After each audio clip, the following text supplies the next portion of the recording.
I forgot. Yeah. Alright.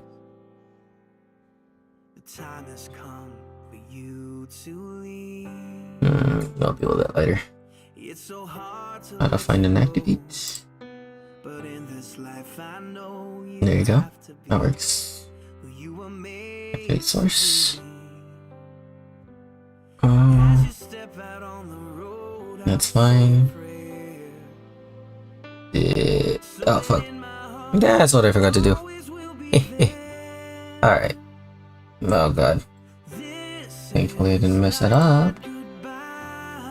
Edit sub action. Is that what I need to put in the which URL? That is something that I forgot I needed to do. It's just basically my channel, right? Yeah. Okay. It's just basically my channel, right? Nor that. Yeah. My own voice. Go right here. And then Control V, and then OK. I think that's good. I think it did. I hope. Yeah. So. In YouTube, I have to find the actual URL. Yeah, that one. Okay. Because my forgetfulness and forgot that I needed to add in the information that people are going to be able to go to it. No, forgot. Again. Alright. I don't know why I did it twice. Delete that. Delete that. Delete that.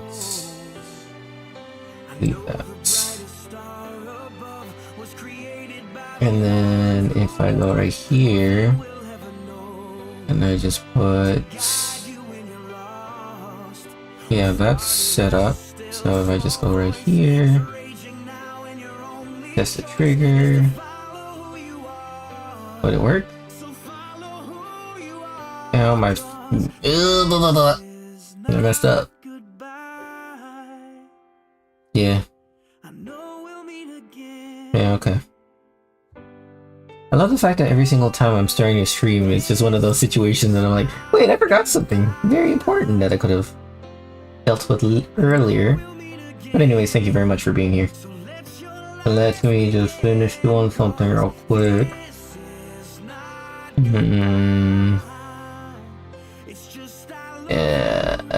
Unless I fucked up Streamer bot right now, which I kind of think I did. Yeah. For some reason, Streamer bot is just not working with me. It works for like a second and then it just freaking struggles out of existence.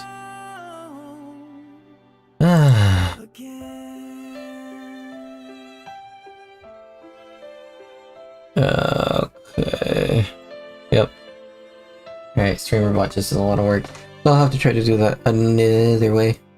Find a different way. Well, whatever's done, whatever's done. What is done, what is done. I don't know what I'm talking about. Anyways, good evening or afternoon or night, I suppose. Wherever you're at. Let us actually get into Tavern Talk. I'll deal with everything else later. Because of course, I'll eventually get the hang of things. But one step at a time, one step at a time. Okay. Now let's see if we get to see people again. Okay. Welcome to Tavern Talk. We are in Act 3, the Twilight Flood. Twilight Zinnius. Yeah. Alright. 32nd of the astral moon. Let's start the day.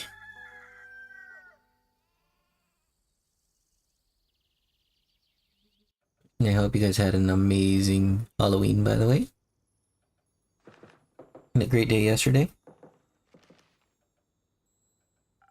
Good morning. Slept well? That reading ain't gonna do and keep. Give me your best lines. I'll hear them all day. All today. Hello. Are you fucking me? Sorry, I'm not at the top of my game today. It's fine. Don't take it too hard. You seem to be in high spirits. I didn't get the chance to work on the project of a lifetime. I'm glad you're so passionate about this.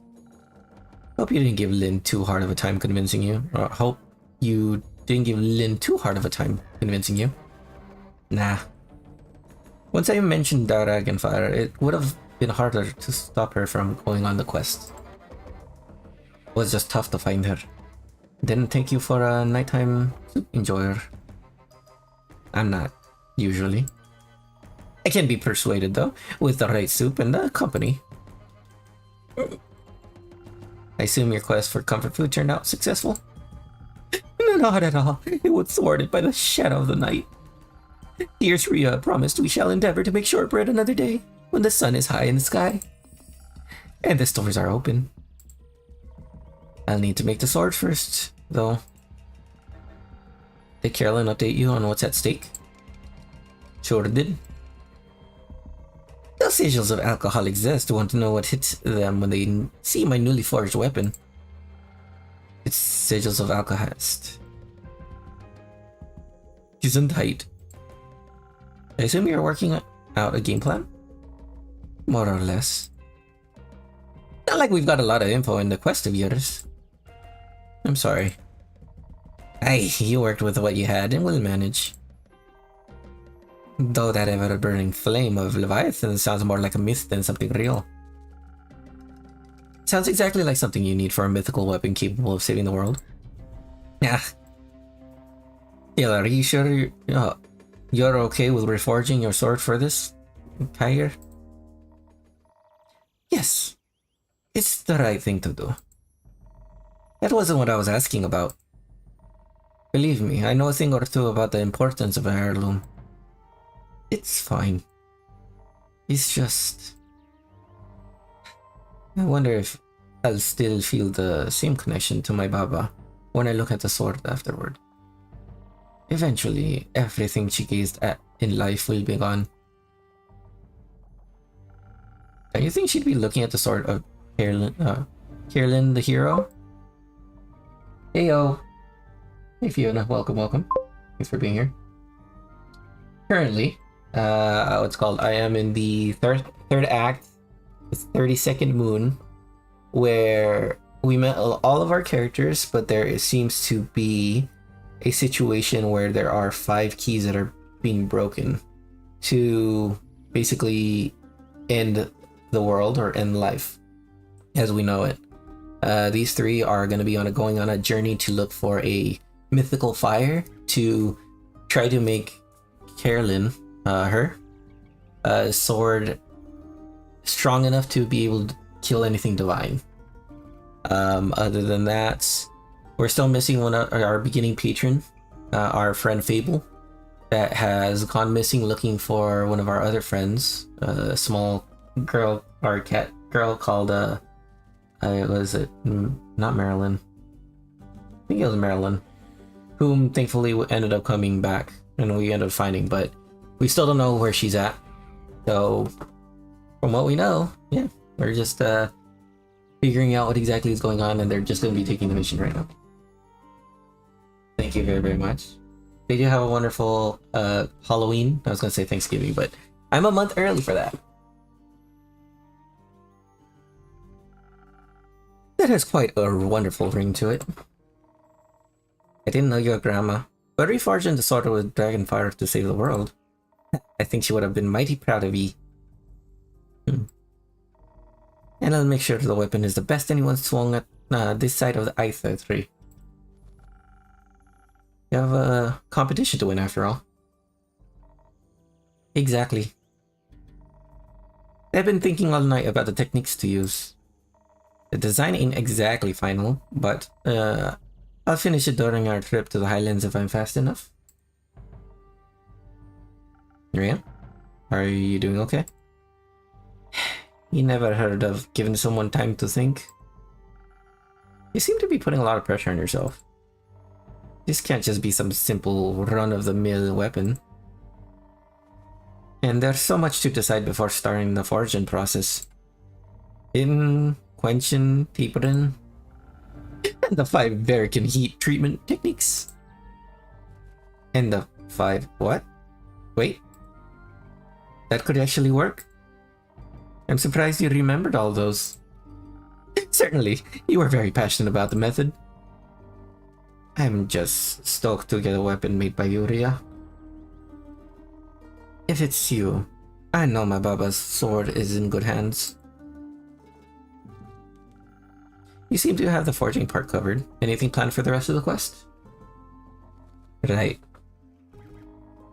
Since we don't really know much about who or what might be guarded in the flame, we're taking Hex along. Should we encounter any defenses of the magical sort? As for how to get to the Highlands, Lei and Tia couldn't come along, so let's hope Baya is up for helping us with her free travel thing. Seems like you've got your base covered. You as a main fire, Ria as a craftsmaster, Hex and Baya as magical support, and Kyle as... I'm afraid I won't be able to fill a role this time, Innkeeper. I tried to distract myself, but the mere thought of dear Evelyn hurt and alone, or worse, it struck me with a torment strong enough to make even this undead heart bleed with worry. No matter what transpired between us, all I craved was to know her safe. But to allow my dear friends to march into danger alone was no less distressing. It was almost inconsolable the entire evening. I didn't want to choose one side, only to lose the other forever. That's when I slammed my empty bowl of soup down on the table between us. We weren't gonna go off and die just because he took his eyes off of us for a few days. And yet, that very fate had struck me several times in the past. I said, well, what be damned if you never get to see me again. See me master a weapon. Just doesn't matter if I have to chew my way through that tree myself. Heard the dead have a taste for bark anyways. It was as if those words washed away most of the anguish that was ailing my soul. Surely it was time to believe in the future. And to reconcile with the past I left behind, all for my most cherished people. As long as I didn't forget along the way. But we found a workaround for that. Flashcards! I just need to pull them out and be greeted by the wonderful cards prepared for me by Ria and Carolyn. Even though they may be far from me. That sounds great, Kyle. There's one about you as well. I'm honored. Seems like you thought of everything then. Hopefully. Some help from your drinks might be mighty appreciated nonetheless. Anything particular in mind? Some fire resistance seems like it'd come in pretty handy. That does sound reasonable. We could focus on agility if we're already going that direction.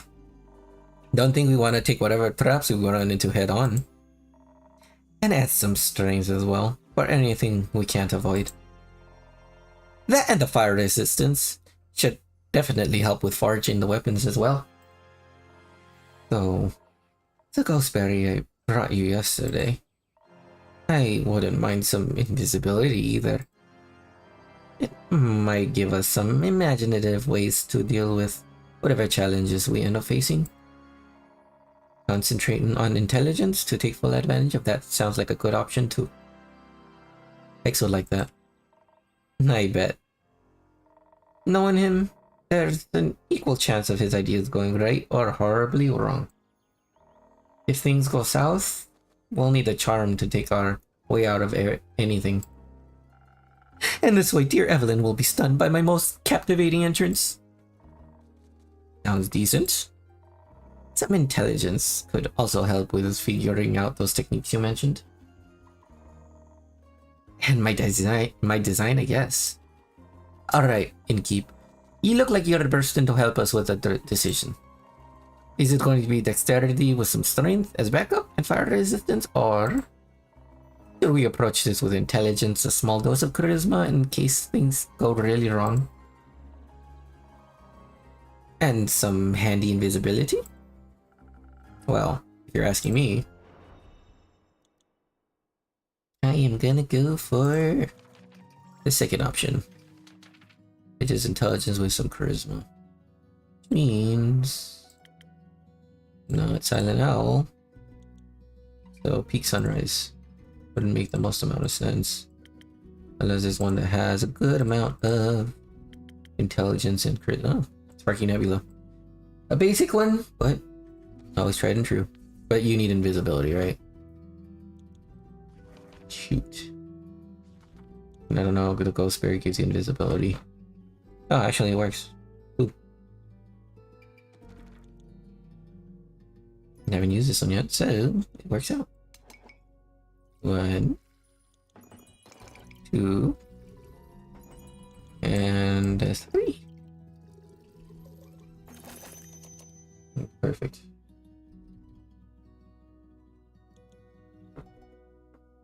Boop. Think you want to do? Sparkle on top. Use every infusion at least once. Okay. If you want to forge that weapon properly, it might be best to reserve your strength. Also, anyone guarding the flame should be pretty invested in the dragon's well-being. So here, to solve the challenges ahead of you cleverly. Appreciated, Innkeeper. I think this'll put us on the right track. And with that, we're off to the Highlands. Me and Kyle are gonna go grab Hex. Before I let him go check on his ex-wife. You go get Baya? Sure. Good. Alright, let's, that's it, Innkeep. One last line for good luck. Make it count. Mind that creaky step on your way out. Fair. Fare thee well, dear Innkeeper.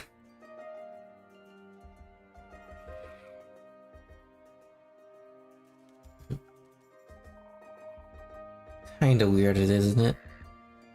What is? There's going to be battle for the fate of the world.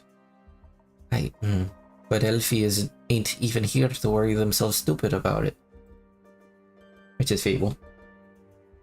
They'd have loved this, I think.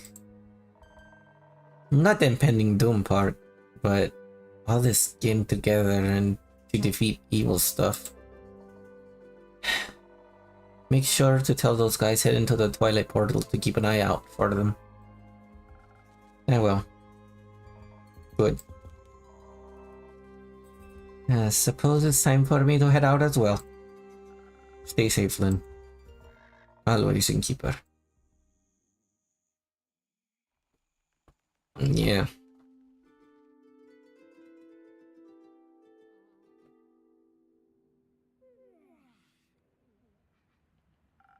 Innkeeper, we have returned. I could see that, Tia. I was awaiting you. Well, I'm surprised to see you here, Jade. Yeah, well, Miss Holier than thou dragged me along. Some bullshit about finally doing my part. I distinctly remember you expressing open interest in our plight when we were talking to Inigo. I believe you asked multiple questions that indicated your desire to help. And I remember asking how much you'd pay, and you said nothing, so I said no thanks. And yet you didn't resist coming along. Do you have a better job lined up, Jade? Not yet. Inigo and I are eyeing something, but I guess I've got some time to kill.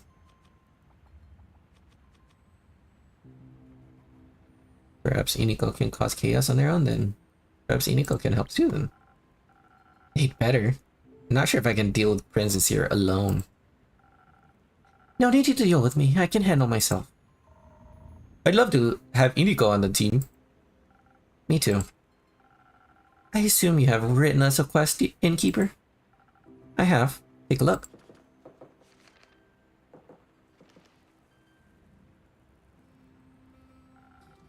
Excellent work. I knew we could count on you. Let me have a look at that. We just have to catch the guy at the portal? Seems simple enough. We could even set up an ambush. Or be sneaky if he's already there. You can't sneak, big guy? I can do a lot of things. A few years back, I spent time with some mythic panthers who showed me how to sneak up on anybody. I just don't like doing it. It seems a bit rude, you know? No, I don't. But I think the situation calls for a little rudeness. Agreed, it does, and for a little more manpower. You're right, Innkeeper. We could ask Iniko for help. Also, Hex suggested taking Voy along. He's great at distractions and knows his way around the Twilight Chasm, should our quest lead into it. Apparently he has family there, though I hope we don't need to disturb them. Anyone else? We considered a whole lot more, but Scully and Grace have made a good point. They said not everyone is battle-tested, and that it'd be reckless to take inexperienced adventurers along. They also said we should look into more backup plans for the backup plan. I think they just wanted an excuse to do some research and to stay away from the bloodshed. Can't blame them. Melly really wanted to come too, but Dave said no. Is he coming himself? Of course. Made these two ask him before we got here. We need good fighters, and Kid's got some talent. I hope he said goodbye properly this time.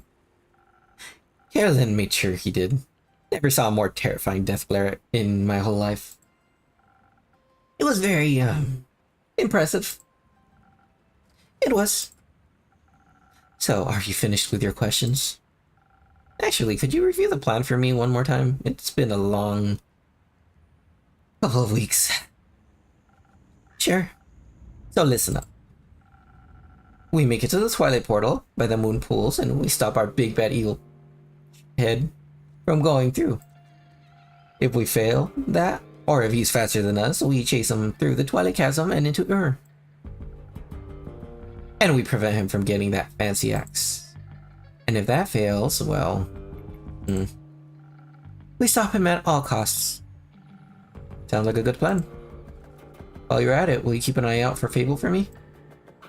Of course! Now, Innkeeper, by the dragons and all that is holy in this world, can we count on your help again? Yeah. What do you need? Easy. We just need to be quicker than the maniac. We should be the first to reach the portal. And we should be the first to attack him, all while dodging his counterattacks. Outspeeding him seems like the smartest option here. You're wrong. It is foolish to think his strikes won't be powerful. We need to be well protected against him so we can take him down before he really hurts any of us.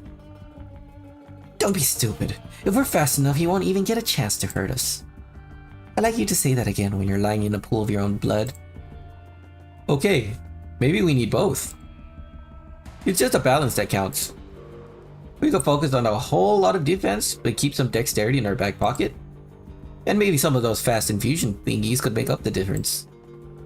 I could hasten you with some golden feathers or saber fangs. Great!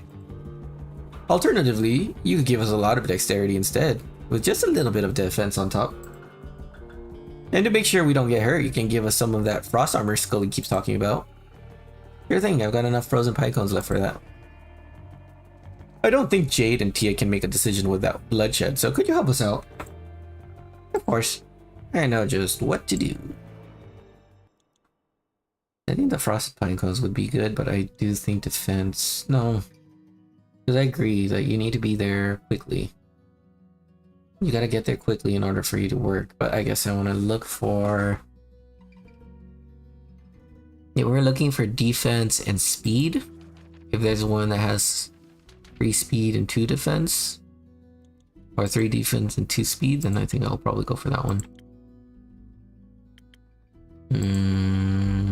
Like this one. 3 defense, 2 speed. So for snow might work.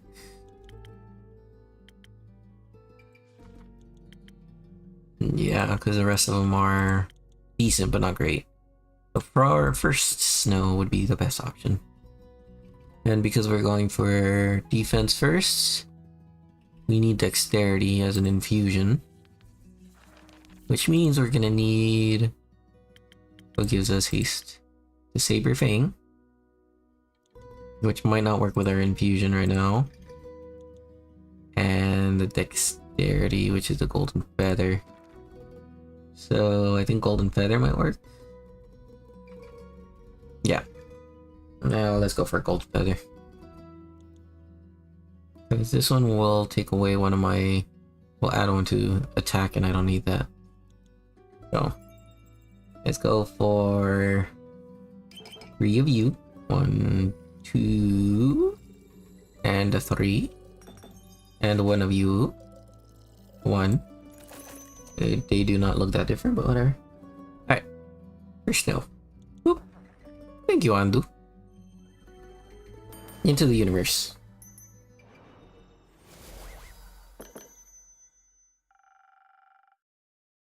No, thanks for the follow, Viana. I appreciate it. Defense should be your #1 priority. But I think haste makes for a good backup plan. You can never have enough of those. See, I was right. As usual, you chose the right focus, Innkeeper. Ugh. At least we'll be fast so I don't have to listen to you gloat much longer. Let's get this over with. Alright, Clay, let's go.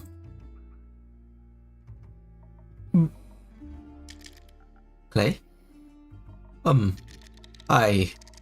You should... Are you okay? No, I don't think so. I just... Aren't you scared? Of what? All of this, the fate of the world is a very heavy weight to bear, don't you think? What if someone gets hurt and I can't stop it? What if I can't protect you and the others and the world and the ferrets? Clay, stop, please. For a moment, just stop. I know this is scary. Truth be told, I'm scared too. My whole life has been building up to this moment. I've always been told I'm meant to save people, and if I can't, what's the point of me, you know? You are the point. I'm glad you exist even if you don't save anyone. You're not some mythical savior, you're my friend. And you are mine, and I'm a little less afraid because I have you with me. You taught me how to value myself as a person, despite all the weight on my shoulders. I wish you would do the same for yourself. I promise you. Together we'll get through this. And we'll save each other and our friends and the world and all of the ferrets. And then keep her while we're at it. Thank you, I appreciate being included. You're enough, Clay. And you don't have to worry that you're not. And you too, Tia. Don't think I'm excluding you. I wouldn't dream of it. Having you two believe in me is all the strength I need. Can we still hold hands on the way there, so it's a little less scary? Of course. And remember, you can never lose me. Your bracelet will always tell you exactly where I am. And if you get lost somehow, despite your impeccable sense of orientation, mine will help me find you too. You just get lost looking. Maybe I'd have to ask Jade for help. I'd do that for you. Thank you, Tia. You're a great best friend. Oh, so are you. Alright then, best, bud? Let's do this together. Best of luck. We won't need it. Yep. You must have made them some really good drinks, Innkeeper. I've never seen Clay that determined. I tried my best. I have to say, Grace, I'm surprised you're not accompanying Hex to see the ever-burning flame. She didn't want to stop studying the magic spells.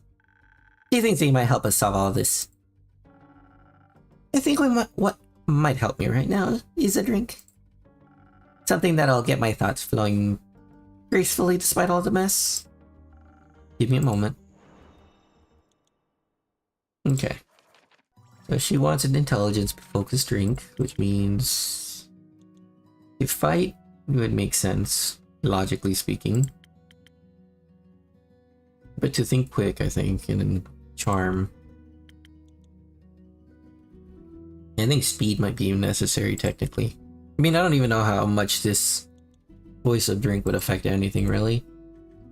But if I'm thinking about it in a logical standpoint, I would say to fight would make sense if it's talking about fighting one's thoughts and being able to focus on the idea that you want to try to get across. But I think the speed to let your mind process everything that's going on in your own mind might be the best option in general. So I think that this one might be the best one. And then if I could get something blessed, invisibility, which I feel like would represent more of an, what's called, a influence, an ability to get your thoughts a lot quicker, would work. Haste is thinking fast, so that might actually work too. Inspiration would probably be the best one though, which means it'll give me speed and both things I need. Perfect. So it was a honeycomb. Yeah, speed and charisma. So she could get inspired. Inspired. All right. 1, a 2, and a 3, and a 1. Okay. Big sunrise. Boop.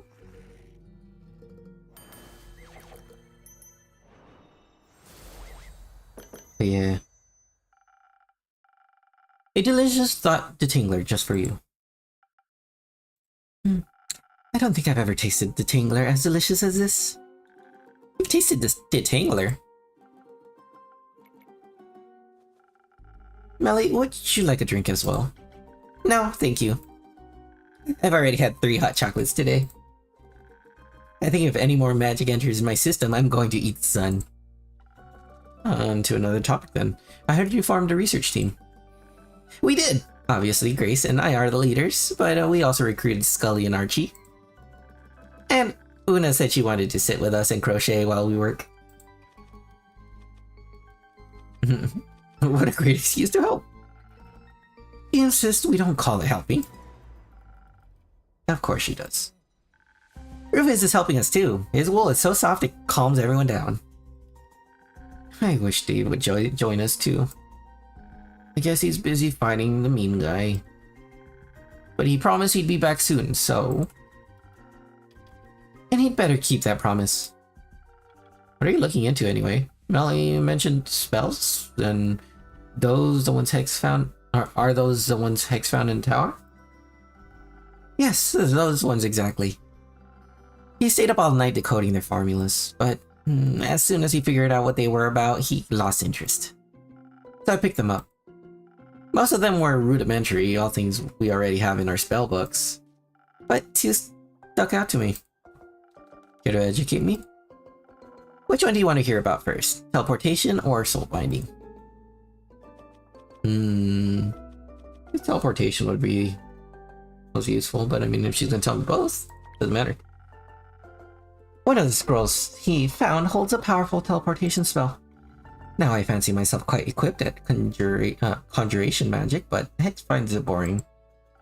He picked the scroll up because he assumed the golden runes meant it was special.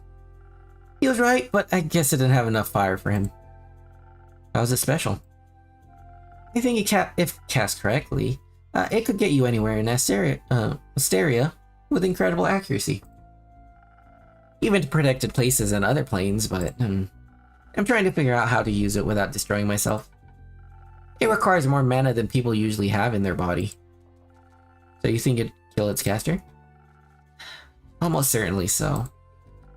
It still has a lot of promise, maybe I can modify it. What about the other scroll? The other scroll. Hex brought home a glass case with a glowing floating scroll inside. After we got it out and removed all the protective runes, he was pretty disappointed. A riddle-locked glass case and protective runes. Seems like someone didn't want it to be used.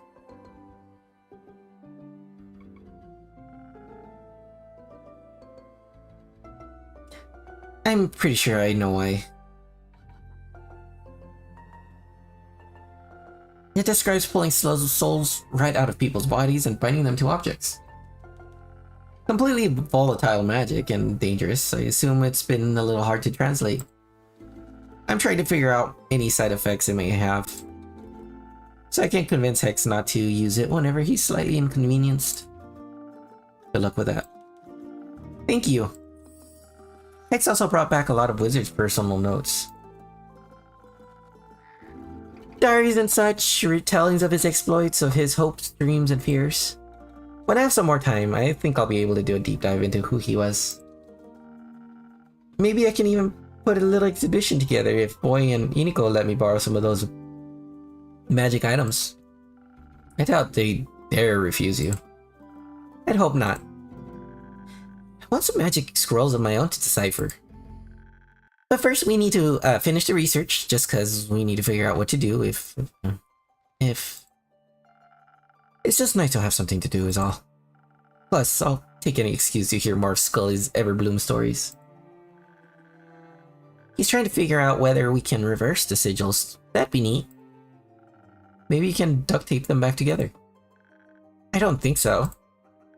With Archie's help, I also made this whole board where I can collect and connect all of our clues. Specifically?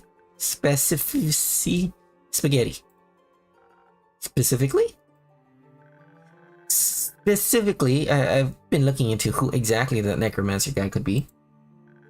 Clay said he noticed some flowers on his armor, and I think that might be a clue. Maybe he's a florist, or they're zombie flowers, or he wants to destroy all the flowers.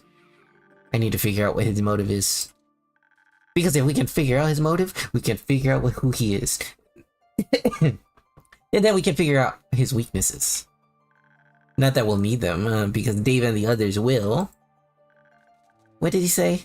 Kick his abs? But looking into it makes me... calmer? Yes. They'll be alright, right, Innkeeper? The zombies aren't going to eat them like they ate my parents. They won't. They'll all protect each other. They'll come back for you. I hope so. I don't want that to happen again. I miss my parents. I wish they were here to hold my hands. What were they like? Well, I remember my dad always told me bedtime stories about swashbuckling burglars. And I remember my mom loved making things out of yarn, especially socks. And they were really nice and cool. And I love them so much. I know I can't replace your parents, but is it okay if I hold your hand until Dave, Carolyn, and Fable come back? That'd be nice. I feel a lot safer with them around, you know? Like I'm home again. You're not alone anymore. I know, and that makes me feel a lot braver. But enough dramatic backstory, I'm turning into Dave. That's just less repressed and gay for Fable. Maybe it's time to head out. I'll update you on our research tomorrow, Innkeeper. But first, we're going to get a lot of ice cream. Exactly. Luna promised she'd make some. Save some for me. We'll try.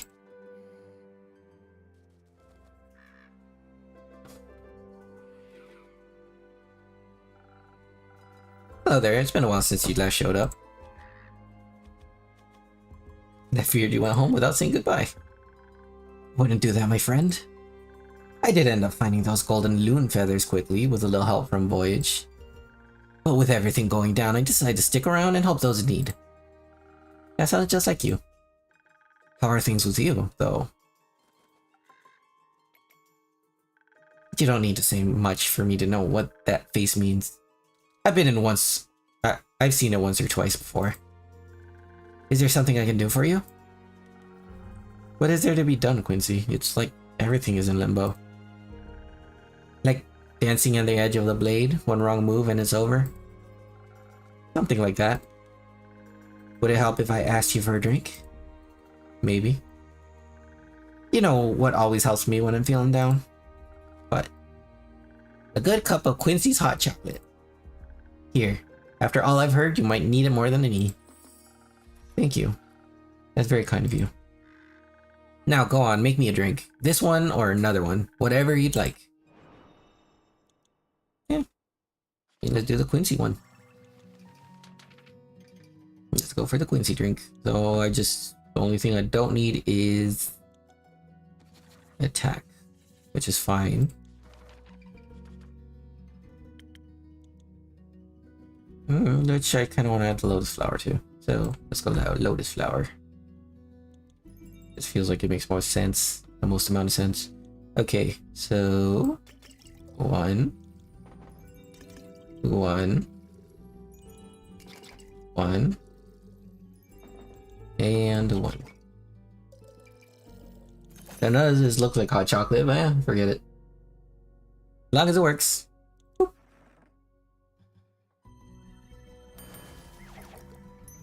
Thank you very, very much.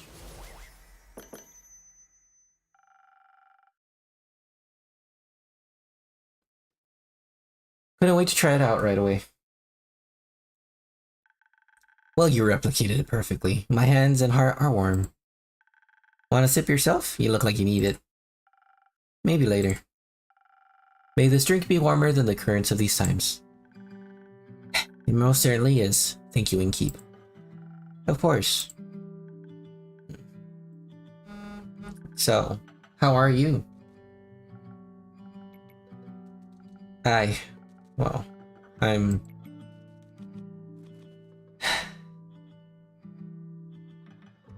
losing my mind. Okay, I think.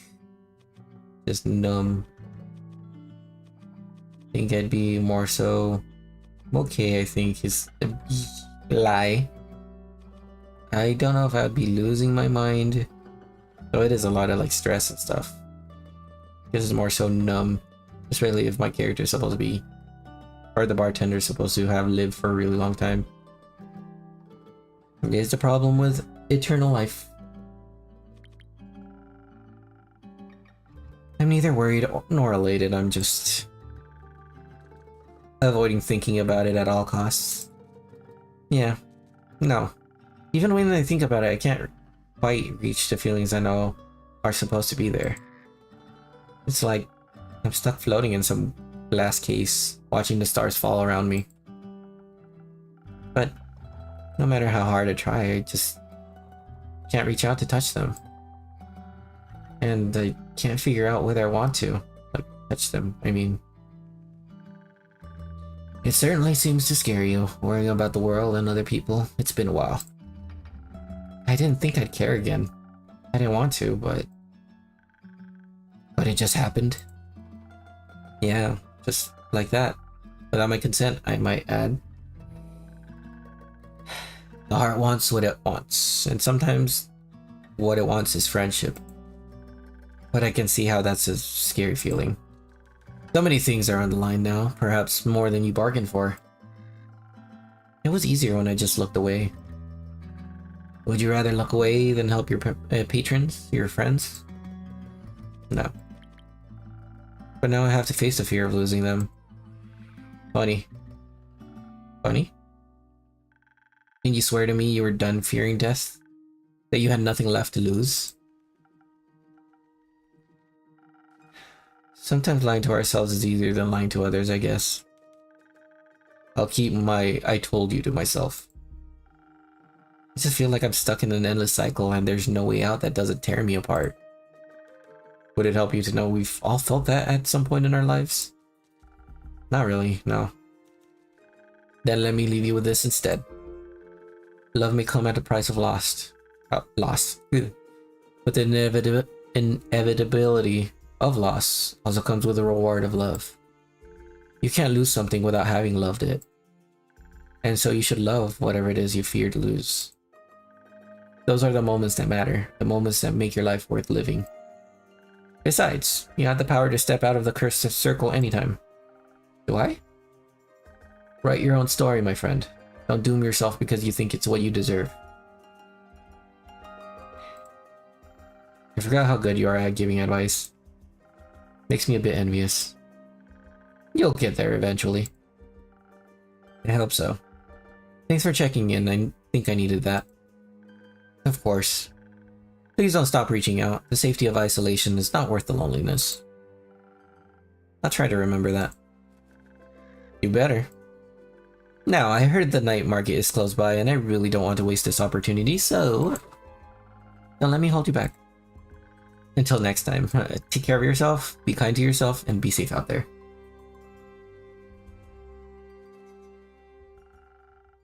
Why don't I get a catchphrase? Now, well, guess it comes with age. Maybe next millennium.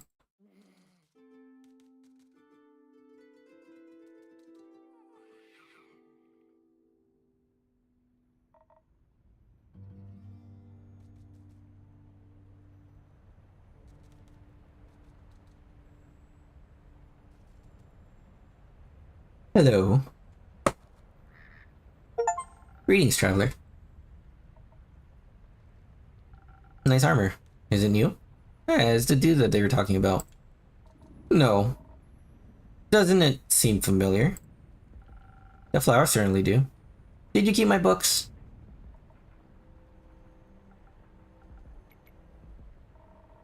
You know, I imagine this place differently. It's nice. Thank you. But I thought you'd be long gone by now. After all, you like running, don't you? I like it here. Though, your visit is making me consider moving soon. It's not advised to stay in one place for too long anyway. Eventually, the past will catch up to you. I figured. What brings you here, really, Quasar? Oh, you know, this and that. I paid Morrow Castle a visit. It's quite serene this time of year. What for? Sightseeing. Trespassing. You broke in? I wouldn't phrase it like that. Burglary is incredibly impolite. I was persistent in my approach. Politely, I knocked on the door. Unfortunately, vampires these days have no hospitality. That lady of the house greeted me with a snarl and slammed the door in my face. Not like that stopped me, but I found it quite rude. So you did break in? Obviously, as a last resort. There was something I needed more than manners. As expected, she wouldn't give up her precious relic freely. So you killed her. I would have, but no, the rat escaped. In the blink of an eye, she dissolved in the mist. I always considered that could be a vampire's most annoying skill. But at least I got what I wanted. And what would that be? Curious as ever, aren't you? That's why I made it at my job. What? Being nosy? Something like that. I get to hear a lot of things every day. People like to talk. You manipulate your patrons into telling you their darkest secrets. Exactly, you know me too well. I don't manipulate, I listen. I'm all ears. What would Lady Evelyn have that you, Quasar Dustbringer, would want? Just a little blood. Ingredients for the execution of a grand design. Grand design? We were never ones to make big plans. Speak for yourself. Maybe times changed you. Oddly enough, you still look the same. I had to make sure you'd recognize me after all. How could I ever forget you? It seems like it was pretty easy for you to move on. It wasn't. Yet you're hiding. You ran away from everything that once mattered to build a life behind a counter in a shabby tavern. Is that why you're here? To throw your accusations around? No, I guess I just wanted one last chat now that everything's coming to an end. And I'm curious about how this old friend of mine is doing. So how are you doing, friend? I'm worried the world we know, and I'm full of hope for a better tomorrow. Me too, I'm just afraid that we're hoping for different dawns. We might be. How are you doing? Do you even want to know? It's my job. and my tavern is open to everyone. Your protective spells beg to differ. They let you through, didn't they? So how about a drink? And then you tell me whatever it is that you need to get off your chest. Sure, let's see if you still know me well enough. And if you remember what I taught you. Of course I do. Hey, Andu. Okay, he's terrified. And probably not feeling well.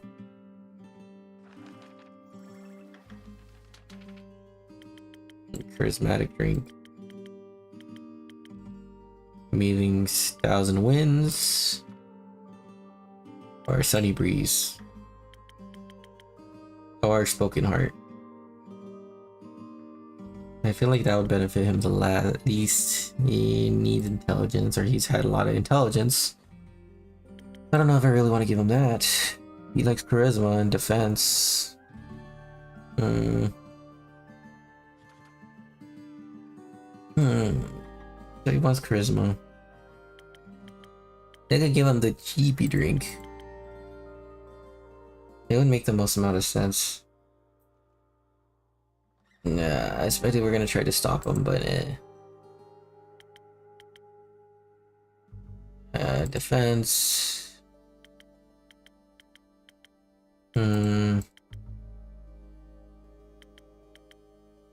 What do I go for? Do I go for the basic one? No, I'll go for Sunny Breeze. Just because he needs a sunny disposition. And his intelligence is going to be higher up, which is going to be a problem. I think I'd be better with a little bit of attack and defense, you know? Because there's a lot of attack. Nah, forget it. Broken heart it is. And for this, I will bless him. No, that's invisibility. Speed and defense. Did this have speed? No, it doesn't have speed. Okay. Speed and defense. This one could probably work.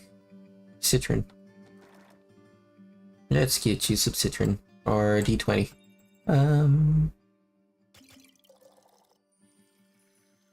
One, a 2, a 3, and a 4. Yeah, it's fine.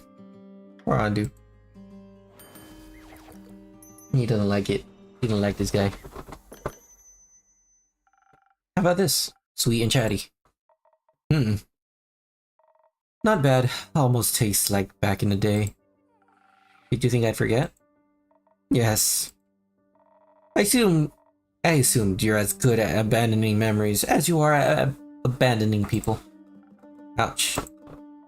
It seems like people are right about one thing, though. That would be... your drinks can't influence fate. They can't save people, but they can push them in a direction, alter their destiny. I wouldn't go that far. I simply do my best to support my patrons in their endeavors. Will you support my endeavor? As I said, I serve everyone in this tavern. How noble. How awfully morally gray. How opportunistic. It's like nothing's changed. I like it that way. Making decisions for people, leading them to their doom. All because you can't help but wonder what a little entropy would do. I help. You help, sure. You always liked to help when it was most convenient for you, when it got people to love you. I hope all your helping has aided you in forgetting them. I didn't forget them. Oh, is that so? I couldn't sleep for months. My heart bled and bled until there was nothing left to bleed. I was alone. And by the end of it, when nothing was left, there was just one question. How could the one person I trusted with my life, turn on me like that? How dare he leave me with nothing but the stars, staring at them alone? Wondering whether the blood would ever wash off. And how, by the dragons and their false light, is all you've done with your freedom. This dastardly achieved freedom. This There's still blood in our hands. It took me way too long to realize that I don't have to give up, that I'm not like you. That it doesn't have to be their blood that sticks to my hands. They're gone. Not for much longer. Soon the star rain and the flood that washed away our yesterday will open the gates to a new tomorrow. A new horizon, unhaunted by still ghosts. Please are. Innkeeper. Why would you do something like this? Don't we owe it to them? The you I knew would have agreed. The me you knew was foolish. Some situations are hopeless and some decisions aren't easy. Decisions are quite easy if you set your mind to it. Say I need to tear apart Cassiopeia's wings for the stars to rain upon Gaia. An ambitious task. I could decide not to and abandon my plans because I'm intimidated by their complexity. Or scared of the consequences, but no, instead I chose to stick with it and get what I want. I don't give up, I succeed. It truly is that simple. If you care, you'll get it done, no matter how much effort it may take. Everyone was dead. I wasn't. Didn't we promise to always stand by each other's side? No, to never be alone again? We did. Didn't they deserve the same? They did. Then why are you here and they aren't? I don't know. Me neither. What did we mean to you? Nothing. We meant nothing to you. The home we built, it meant so little. That's not true. Do you still ponder about the meaning of life, watching the stars? No, there aren't any anymore. It's better that way. It means there's no risk of getting caught up in the trivial things. Like getting caught up in the thought of a world without pain. Like that. So naive. So stupid. It meant everything to me. Don't lie to me. I've seen through the charade. Your tricks don't work on me anymore. Look at the stars now as they lie at our feet. A declaration of your failure. An elegy to your cowardice. And a demonstration of my endurance. Everything is set. Everyone will get what they deserve. Even your little replacements. Soon there'll be no more but a fading memory on the horizon. Feels familiar, doesn't it? They're alive. They can be saved. They are alive, indeed. What you should ask yourself is for how much longer? And if the time comes, will you run again? No. But you sent them to their deaths, did you not? I sent them to stop you. I'm aware. Which reminds me, I'll have to leave soon before your little pawns interfere with my threads of fate. Gertrude, come on, it's time to go home.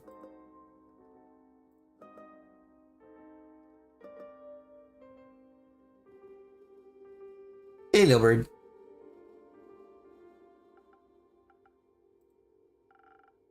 Interesting. Care to explain? I sent you a little companion so you wouldn't be so alone, but I need her back now. You know I value my privacy. And I value this perfect execution of my plans. So thank you for collecting me so much information for me. You don't have to do this. I don't, but I will. Anyway, I got somewhere to be. Speaking of which, my invitation, the offer still stands. Join me and watch as I repair what you've destroyed 30 years ago. Join me to witness the renaissance of times past. I can't. My place is here. What a pity. It almost pains me to see you haven't changed one bit. I've moved on. You should try it sometime. Spoken like a true coward. It's not like I need you anyway. Not anymore. See you soon, old friend. Or not.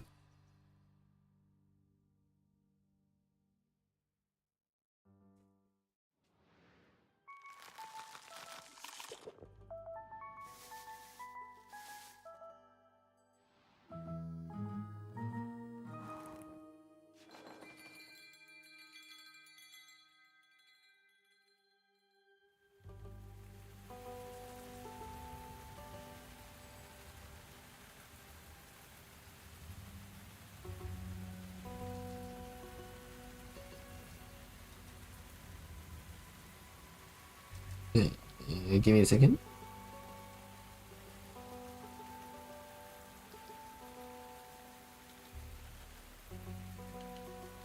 Alright. Act 3, The Twilight Flood. Chapter 23, The Wheel of Fortune, 34th of the Astral Moon.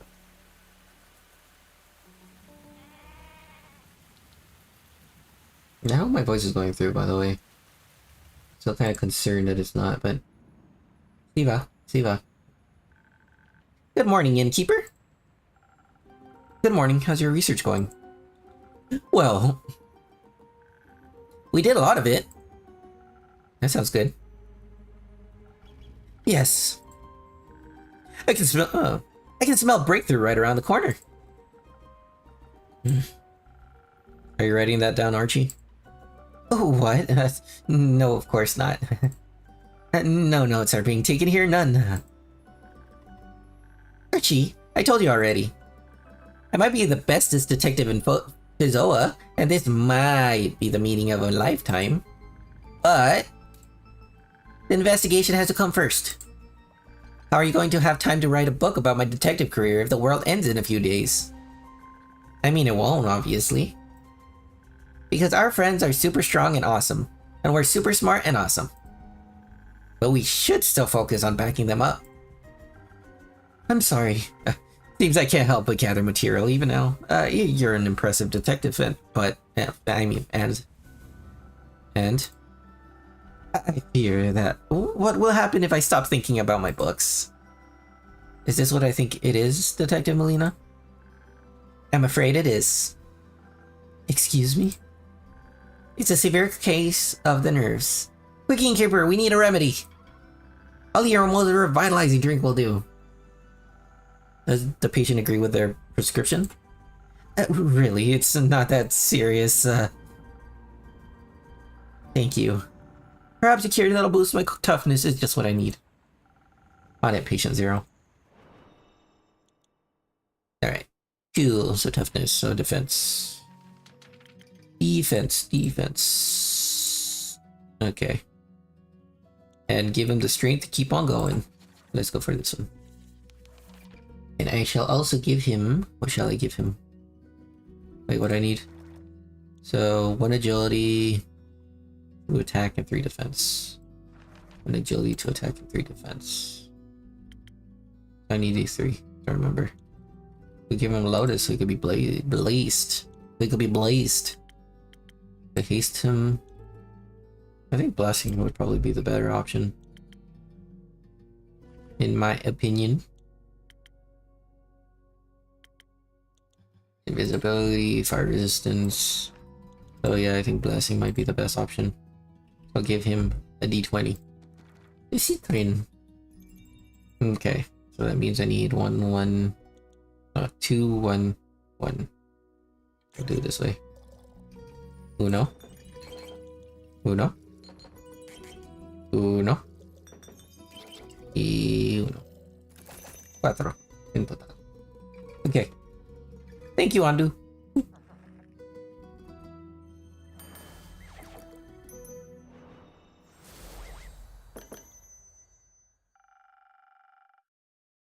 May this drink not be one of your tougher challenges.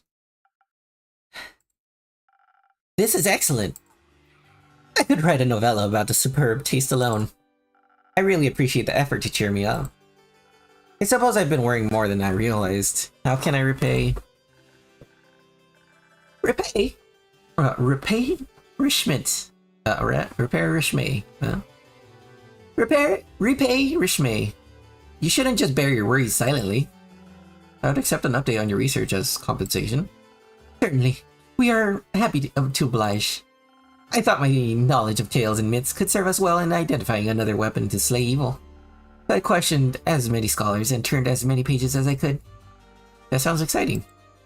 It might have been if I had managed to find even a hint of anything useful. Extralberry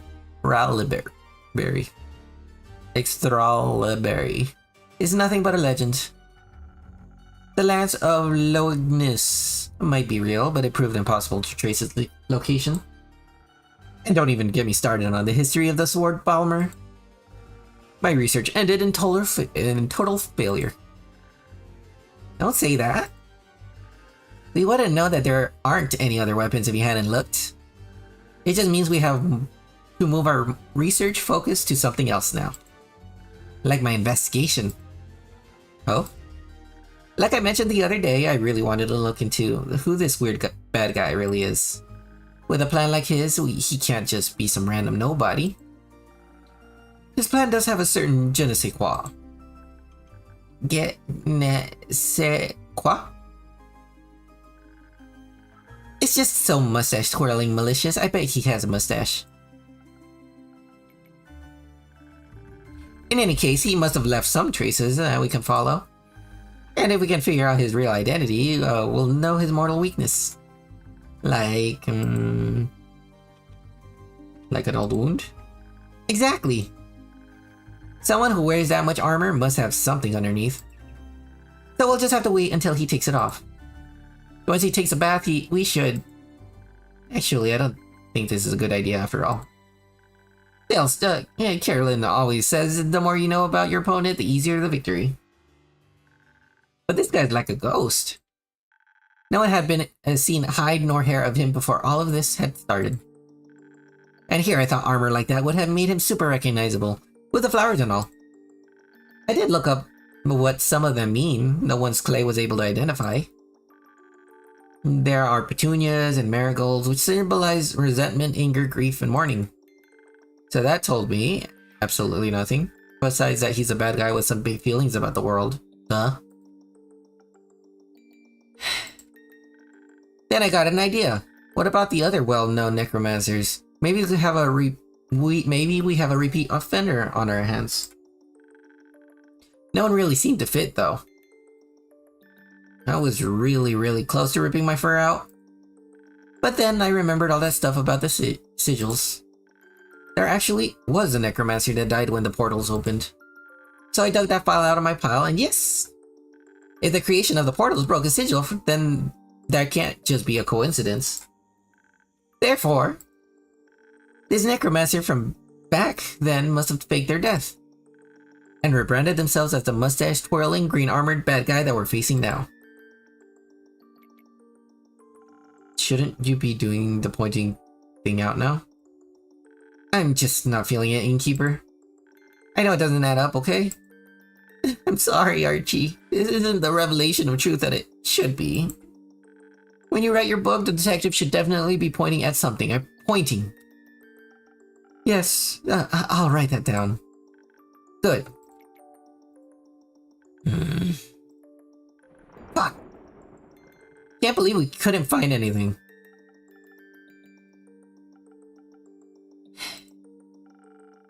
Who taught you that word, Millie? That word, Millie? Wouldn't you like to know? Oh well. What are you planning on doing now? We need a new perspective. Maybe there's something we haven't considered yet. That's why we brought some of our research materials with us. Wouldn't a library be better for this? Well, maybe, but there wouldn't be enough space to set up the conspiracy board. You brought the board here? Yep.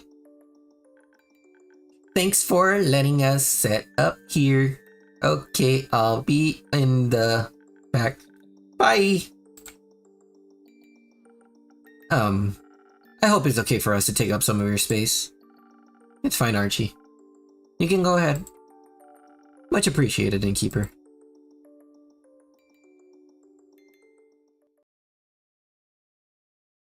Ah, well, don't you look chipper. It's good to see you too, Una. Hey, you can spare me the pleasantries. Long day? Nah, I was just never really into this research mumbo-jumbo. I was surprised when I heard you volunteer for the research group. Ha! Your info-gathering game is getting weak, Innkeep. I just chose the activity that's the least hassle. Too much exercise isn't good for the retirement spirits. But I don't need to tell you that, do I? Before you get another word out of me, though, I'll need something to get my energy back. Whole frantic research and atmosphere really tired me out. Something to bring your strength back? Got it. Yeah, Alright, to get her strength back. I could give her some knowledge would make sense in order for her to recover some intelligence. The speed. But unless we get something that has attack and defense. Is charisma. I need intelligence as well. Nah. Okay. The best one would be... Oh, where are you? This one. The cursed coffee. Which does feel like something that she would like. Okay, so I need attack, speed, intelligence. What can I get her? Attack, speed, intelligence. So I need these. Give her blessed. I could give her haste. And I can inspire her to talk. But I don't need this one, so that won't work. And this one gives you intelligence, so maybe this one will work, because I don't need defense. So maybe Thunder Siege. Yeah, Thunder Siege would work. Thunder Siege is this one. If I recall correctly, yeah. I didn't even look over here, I don't know why. Alright, so I need 3 strength and 1 2 and 3. Dang it! I said 3. There you go. And then 1 of you. And a poke for Andu. Thank you, Andu.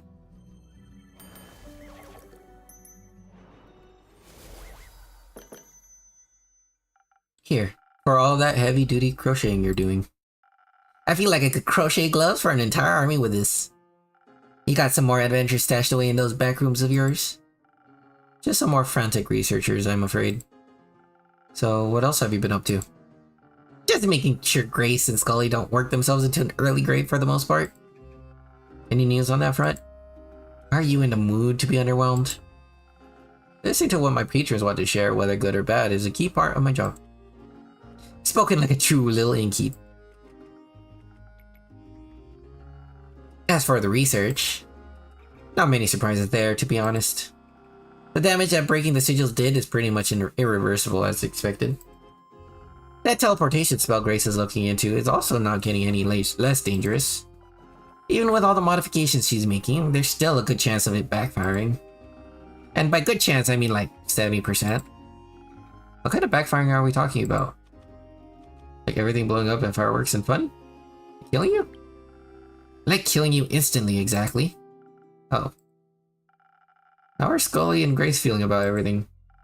They're taking it in stride. Or they're just too stubborn to give up, I'm not sure. That sounds like them. What about you? Me? All of this must be pretty disheartening. I mean, not really. These kinds of doomsday scenarios just lose their impact after a while in this business. I've lived my life, I've made my choices, now I'm just doing what I want either way. If the end of days comes knocking and I'm on my porch crocheting and drinking, I have no regrets. But you're not on your porch. You're here, looking after the people trying to avert that doomsday scenario. I can't believe I had to hear that from you. Leaves a bad taste in my mouth. I could offer you another drink to wash it down. No thanks. Unfortunately, you've got a point. I guess I got swept up in all of this a little. Sure is weird. What is? Caring. Not like I need to elaborate, preaching to the choir and all that. I don't know what you're talking about. Sure, whatever. Let me just ask you this. As you are, will you have no regrets when all of this is over? You couldn't just let me have the last word, huh? No way in her. I'll leave you to contemplate that, I guess. Are Melly and Archie here? Are Melly and Archie here? In the back. I'll go see if the youngins need some company. Another day gone. Oh, wait, not yet. Shirley's back. Nice. Greetings. I mean, good mythical afternoon adventures.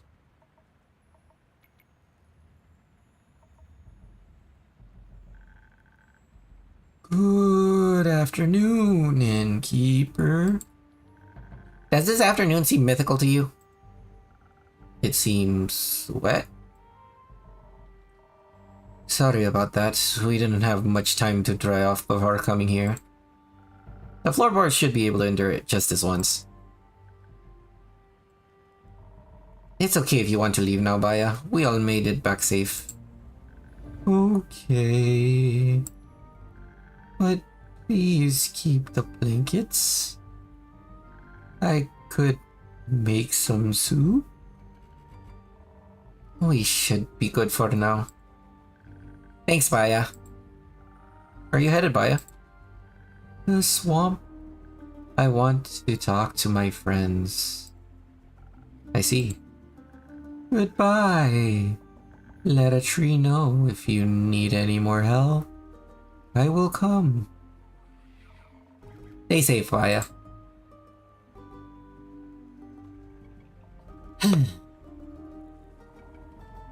Spit it out already. You've been chewing on this ever since we escaped from the mountain. It's just... I feel bad, alright? So... Have a good time? Read the room, innkeeper. My apologies. More importantly, have the others come back yet, innkeeper? They haven't. It's a waiting game then. Great. My favorite. Alright, innkeep. This is where you come in with a drink. I'm going to explode if we keep brooding like this. We're not the rogue fellow. We're not that rogue fellow. And which of my drinks would be of aid? Not sure what could help soften the outcome of our quest, but maybe protection from disappointment. That might do. Certainly. Okay. Let's see. Defense. If I could have defense and a little bit of intelligence, then I think that would be great. If they could refresh. Charisma for them to get to talk would be nice. But... oh. You know, defense with intelligence? Come on, man. Alright. Maybe with a little bit of charisma and speed then. I guess strength to bolster up their mentality would work. Yeah, because charisma doesn't really make sense. Speed, I don't think they really need speed. They need to slow it down after everything that they went through. Calm them down a little bit, so I guess I'll go for this one. And then, what shall I get? I could bless them. I don't think that they need to be hasted. Usually I could go for the D20. Again, a lotus flower could help too. Let's go for lotus flower. Because inspiration might not help in this regard. Really, since I don't need that. And I don't need intelligence. Unless they want to trust armor. They have armor to defend themselves, but I don't know. I don't think they really...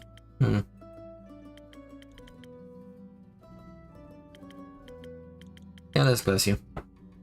With a lotus flower. Even if I lose one of those, I could fill it up with 3 of those. 3 and 2. Okay. 1. 1. 2. A 2. And a 3. Steel tonic. Thank you, Andu. Alright, let's go. I hope your disappointment will be just a distant memory after this drink. Thanks. This takes the edge off. Didn't realize my shoulders were so tense this entire time. Can I offer you two a drink as well? I'm fine. For now. Count me in, Keeper. I don't really want to think about it. But perhaps understanding where we failed wouldn't be a bad idea. I'll see what I can do. Okay, so he wants intelligence. So, intelligence, speed, and maybe a fight to get into it, understanding it. Silent Owl might work, but let me see what else we got. Intelligence based. It's also very weird that I only have one. Sparking Nebula? Nope. Silent Owl. There's a speed one too. The attack would make more sense. Yeah. Silent Owl. And then I guess Haste would help?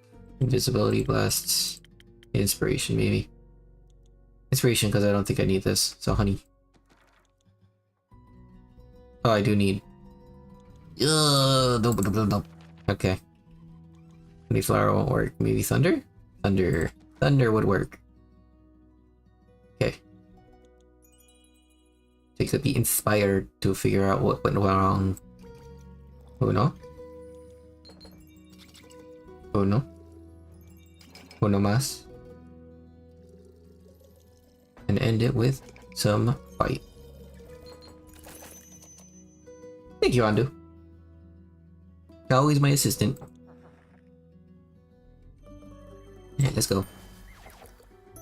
And staring into space. This might be just what you're looking for to understand the meaning of, well, everything. 42! What? Weird, I don't know where that came from. But this is good. My synapses are firing at the speed of light. Here's my conclusion. We might be really Was it that bad?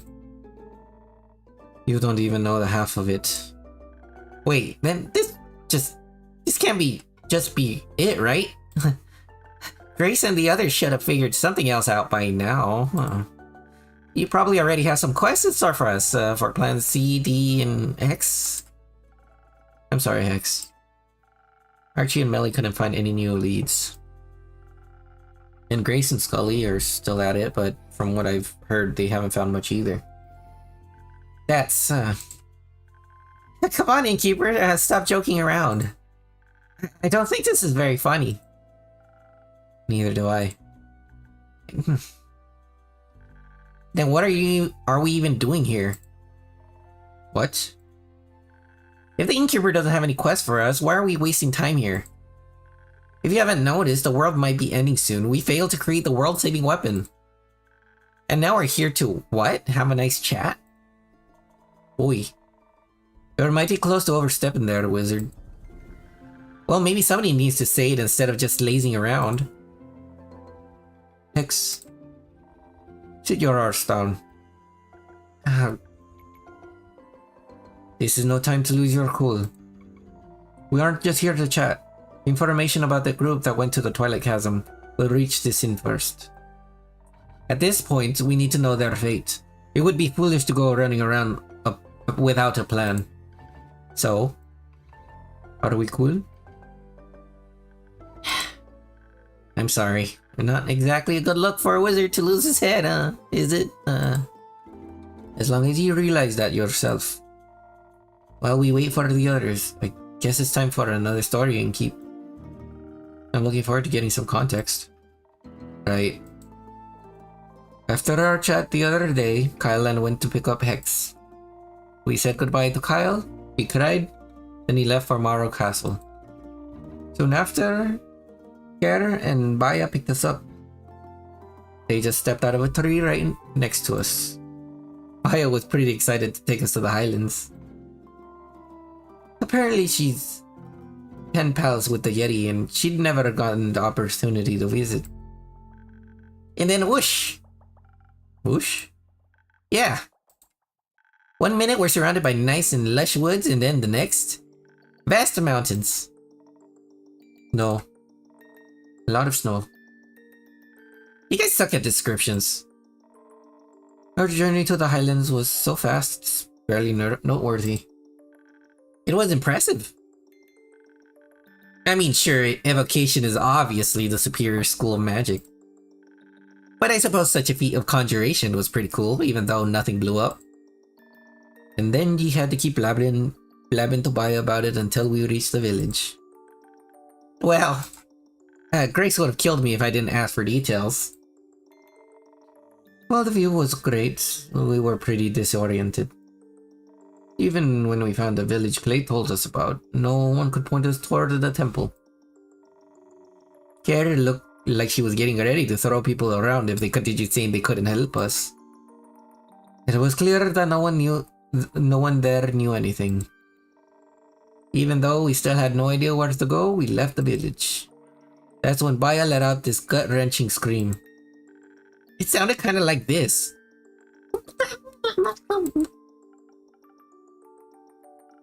Thanks. I really appreciate you replicating that scream. But why? Hey, you guys insisted I stay to tell the tale. It's Melly. Did someone die? Oh, hi Lenny. Good to see you, Melly. No one died, Hex just got a little too excited. Whoopsie. I see.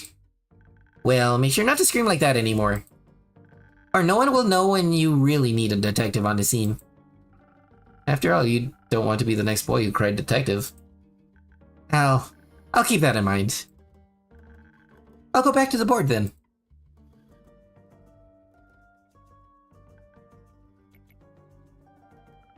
So, Baya let out a scream.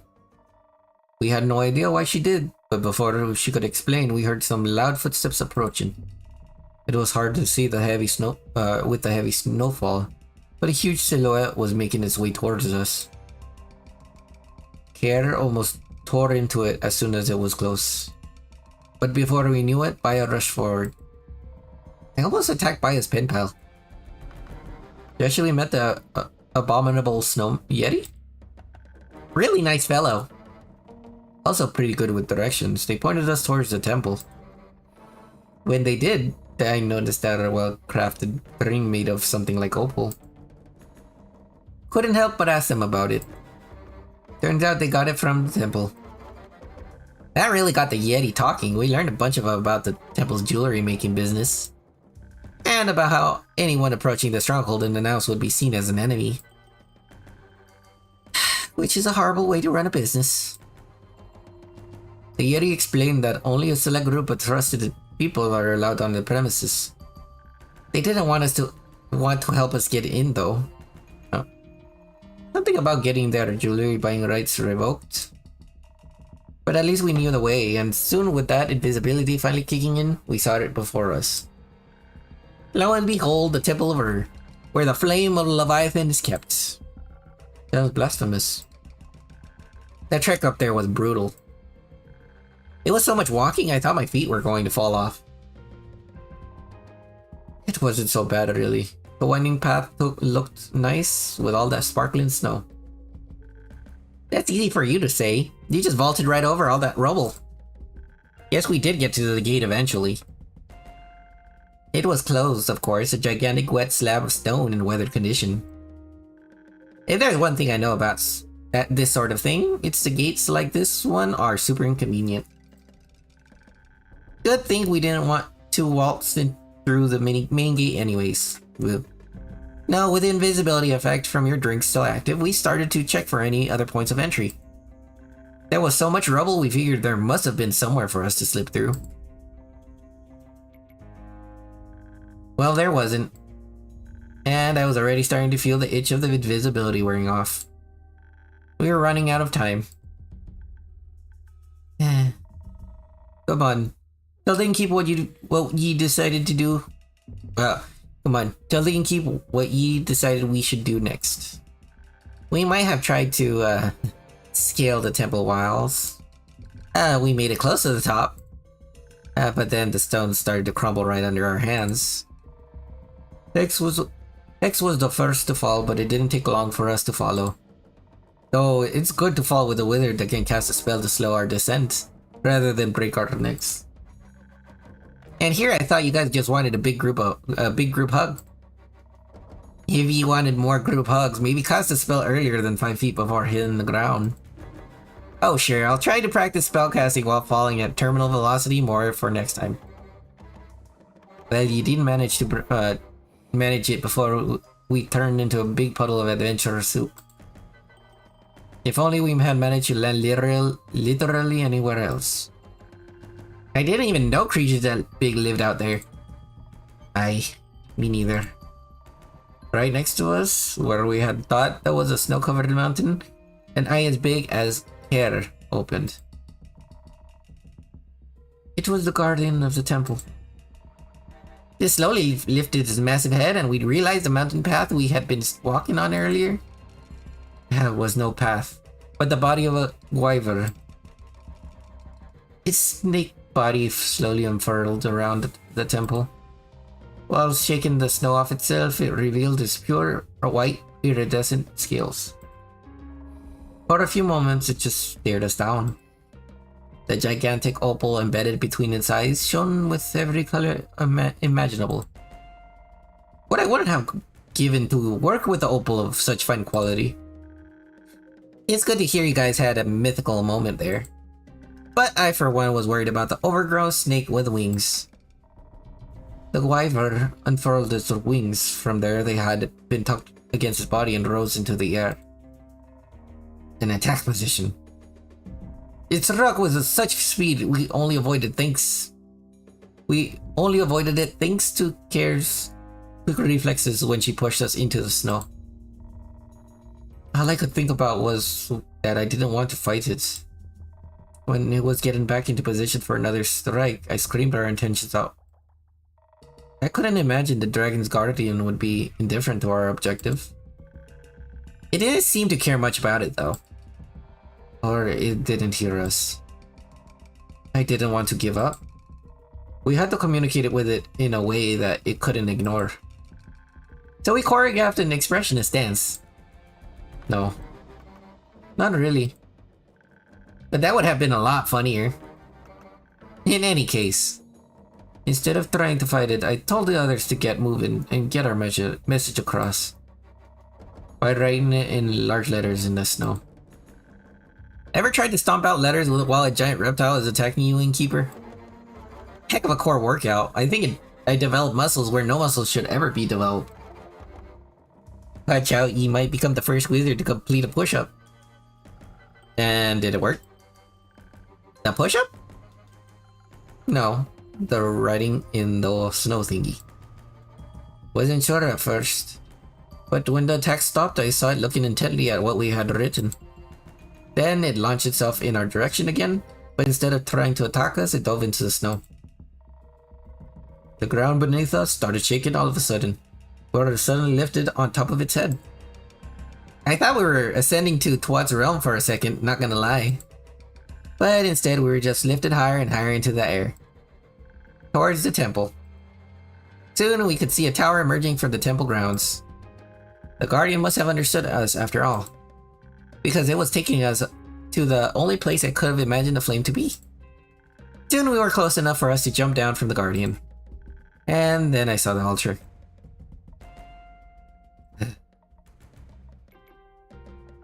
What did you see? That's the thing. We saw nothing. Nothing. No great flame of Leviathan. Just a devastated altar. And an empty basin where the flame should have rested. We're so foolish. The clues were already there when we were approaching the temple. All the rubble, the poor state of the building. The flame was extinguished during the flood, long before we ever set foot in the Highlands. I should have known that an eternal flame was too good to be true. It was all such a waste of time. You can imagine our shock at what we saw, Innkeeper. The realization slowly began to settle in. There would be no way of forging that weapon. Nothing to wield against a necromancer. Up there and at the altar, everything was so quiet. The priests hadn't reached us yet. That was just the sound of the wind, and the crushing disappointment we were all feeling. The guardian didn't need to say a word. I understood it either way. Whatever emotions we were feeling, they couldn't compare to the grief of the guardian's eyes. Eventually, we were joined by some of the priests who confirmed what we had already surmised. They lost their main object of worship on the day of the flood. At least one of our disappointments was somewhat softened by the warm meal the priests offered us. I think they felt bad for us. There's community in shared grief. They were pretty interested in the sword of yours as well. Considering everything we've learned in the last few days, the minor divinity of it feels hardly noteworthy. I'll cherish it nonetheless. Maybe I'm also just glad that it'll remain a memento of my grandma. It was stupid to think I could try to rival her feats. But I didn't expect you to talk to those priests for so long. I'd never seen you so forthcoming, Ria. Ain't exactly every day you see that kind of smith and mastery on display. The jewelry those priests were decked out in was a wonder to behold. Straight dripping. No. Please don't. Hey, you don't complain when Iniko says it. That level of craftsmanship is to be expected of Ur's people, I guess. They were really generous as well, practically forced those opals on you. And that blueprint. You're misunderstanding that one, Kier. That was for you. It's a sword blueprint that's been passed down since the conception of the temple. A form of worthy of the dragon's might, as they put it.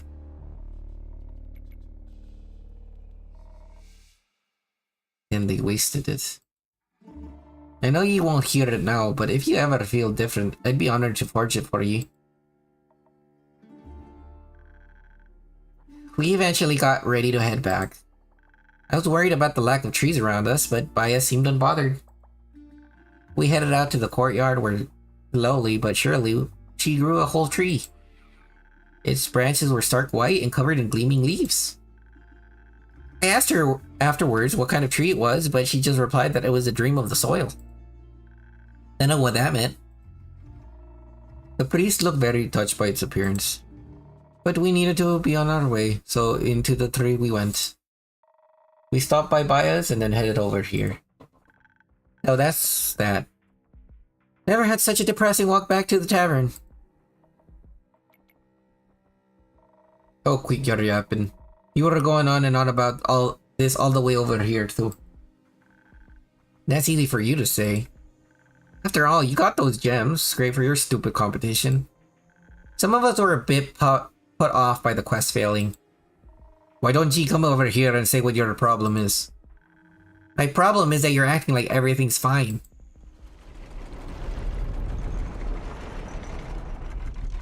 I shake. The fuck?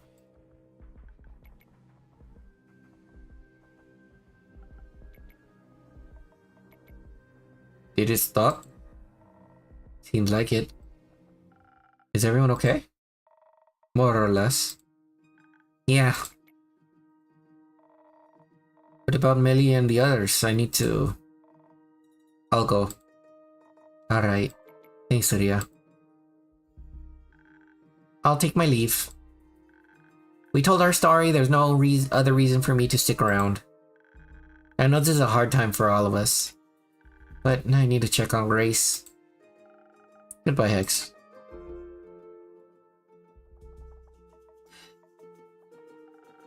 It's getting late. There's always a room for you upstairs if you get tired, Lynn. It's fine. I'll keep you company. Things must be really dire if you're offering that. What do they say? Desperate times call for desperate measures?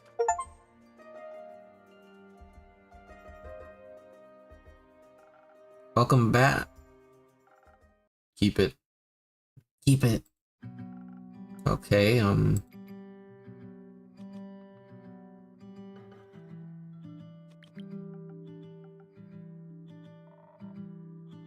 where are the others? He goes outside, trying to calm Voy down. We didn't want him to throw up in your tavern. Did he have a panic attack? I hope Tia isn't giving him too hard of a time about it.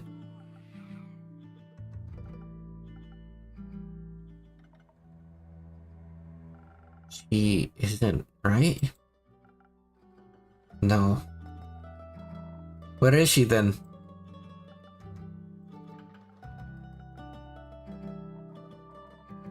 Gone. She's gone.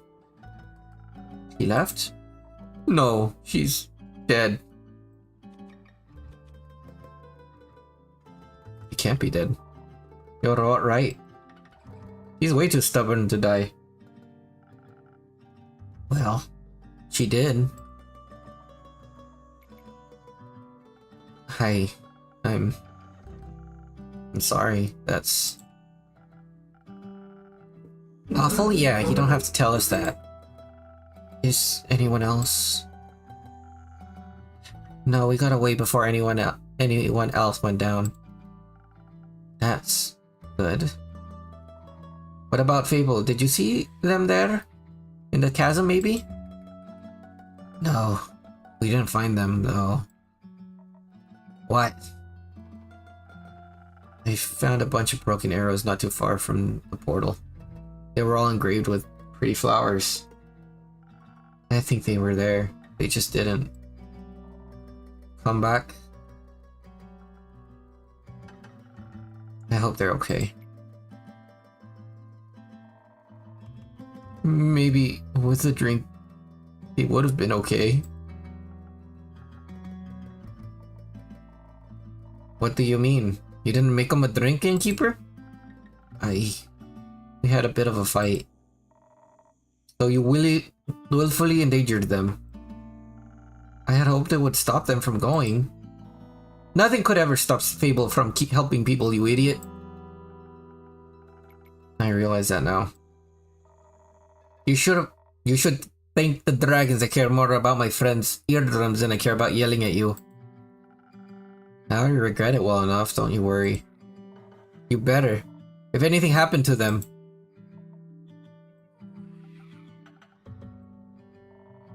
If they end up like Alicia, you know, me too. We shouldn't have left without her. Her body wasn't exactly cooperative. We couldn't have taken it with us if we tried. Don't call her that! What? It... Play. He's right. Have some respect. I'm just saying. Well, stop saying it! Alright, you three, calm down. No need to spill more blood. Please, tell us what happened. What does it matter? We abandoned her, that's what happened. We didn't do that. We sure abandoned the world. Our angel would be disappointed in us. It's not like we had much of a choice. You would say that, wouldn't you? What's that supposed to mean? You always run. Of course you wouldn't choose anything else. I ran because I have something to get back to, Clay. So did she. Okay, how about a drink for calming all those nerves? No. Time and place. I'll take one. Need to tell you what happened after all, even though I rather wouldn't. Anything to make it easier? I don't have a joke this time. I hope you'll forgive me. Don't worry, there's no need for trading today. I don't have anything to wash away the regret. But maybe I can get you something to make the words flow easier. Fuck. So the choice might not have been the best. Ah. This sucks. 1,000 wins. I think it needs a defense. Hey, spoken heart. I'm gonna go for this one.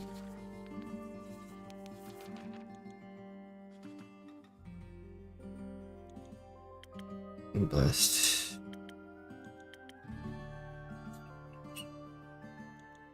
Inspiration.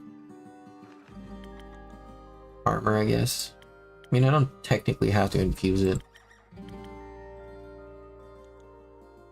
I guess to pull him down, maybe a frost armor would work.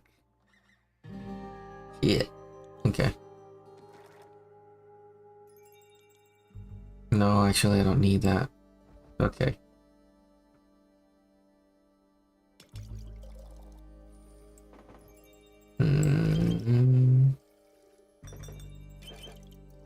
No, wait. No, I need to give it something, because I won't be able to fill it up fully if that's the case. So I only have 5 slots. Dang it. Okay. I guess Blessed might be the better option. Let's go for this D20 then. Right? No, I don't. Don't need that. I need Inspiration, Agility, and Defense. Inspiration, Agility, and Defense. Maybe this one. Inspiration might actually work. So I just need to add one more of this. Son of a bee. Son of a bee. Wings undo. Fuck. I'm curious if my choice could have changed things, but I don't know anymore. We'll see. Here. Thanks for the little taste of normalcy. So I don't really know what to ask. Did you stop him? No. Oh. Fuck. He was faster than us somehow. Melly and Bayan drew us a map to the portals so we could get there quickly, but when we arrived, we found a note stapled to a tree. It read, "If you value your lives, go home." He knew you would have come in? Apparently, Jade and Tia argued about what to do, but we didn't exactly have a lot of options. So we went after him, right into the Twilight Chasm. It was... Calling it the Realm of Nightmares seemed like an understatement in retrospect. Wouldn't have made it without Voy. And Tia's light. And Tia's light. We ran into the Necromancer on his way back. Didn't even catch him before he got to Ur. He looked... unharmed. It's ridiculous how easy it must have been for him. In his hands, he held an axe shaped like a dragon's talon, pulsating with magical energy. It was smaller than I thought it would be. Magic weapons tend to be size adjustable. Oh, right. Maybe we would have stood a chance if we hadn't walked right into the cluster of nightmare creatures. I thought maybe they'd be a good distraction for him too, but... The Necromancer called on them for aid in the chasm's tongue. Boy said he promised them freedom and endless nightmares. And just like that, they sided with him, and we were up against a Necromancer, a God's Axe, and a horde of monsters. We thought we were faster than even his new army. So we quickly cornered him and thought we would stand a fighting chance, but that magic asshole cast some sort of slow spell on us. Not even one round in, and we were reduced to our normal speed. At least we still had some defense. Tia was right. It helped protect us against a lot of the blows we might not have survived otherwise. But we were still losing ground, not to mention the battle. He pushed us back towards the edge of the Twilight Chasm in the portal we had entered from. He almost got Voy at that point. Voy had just played some sick solo that momentarily charmed one of the monsters away from Clay, but when an axe landed on his shoulder. He was on the ground before any of us could get to him, and then the Necromancer just stopped, stared down at him like he was looking at a ghost. Maybe Voy reminded him of something. Maybe his dead heart. Maybe. It gave Iniko enough time to pull Voy away and through the portal back to the moon pools. It's true, you know. You can see all of the 7 moons reflected in their clear waters at once. It would have looked beautiful if it hadn't been for all that blood. And for all the monsters swarming us left and right. We were trying to cut them down, but every time we killed one, he would just bring them back. Hey yo, how's it going? How's it going? Over and over and over again. Not much. What's up with you? Having a good night so far? Or are you having a good night so far? And then they finally found an opening. He cut down 4 creatures at once and got through to the necromancer.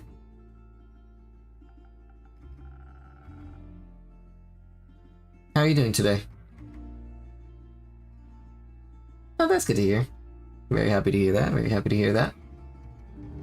Did you have a good Halloween by any chance? Who was preoccupied with resurrecting a fallen giant? I believe it might be available there. Let me double check that actually. I do recall that they were trying to expand a little bit more into like other consoles.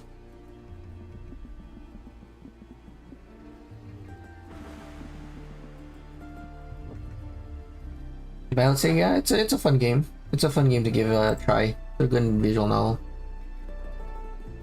Nah. But it seems like it's only available for PC, Mac, and Nintendo Switch.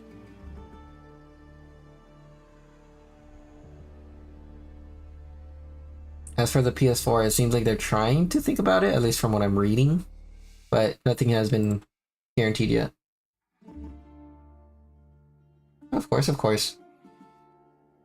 Yeah, it's my curiosity too, you know. But yeah. I appreciate it. Thank you very, very much for the follow. But yeah. I don't know. Thanks. But yeah, I'm not entirely sure how much your choices kind of influence how things are going, but if they do, I've left up like royally right now. Seems like we lost 2 of the members that we had in our group, or that we met along the way. But yeah. I work as well. I don't know if streaming is something that I would probably get into just yet. I mean, it seems interesting in general, but like, yeah, I still need to kind of figure out what my, I guess, interests would be. Yeah. Do you stream?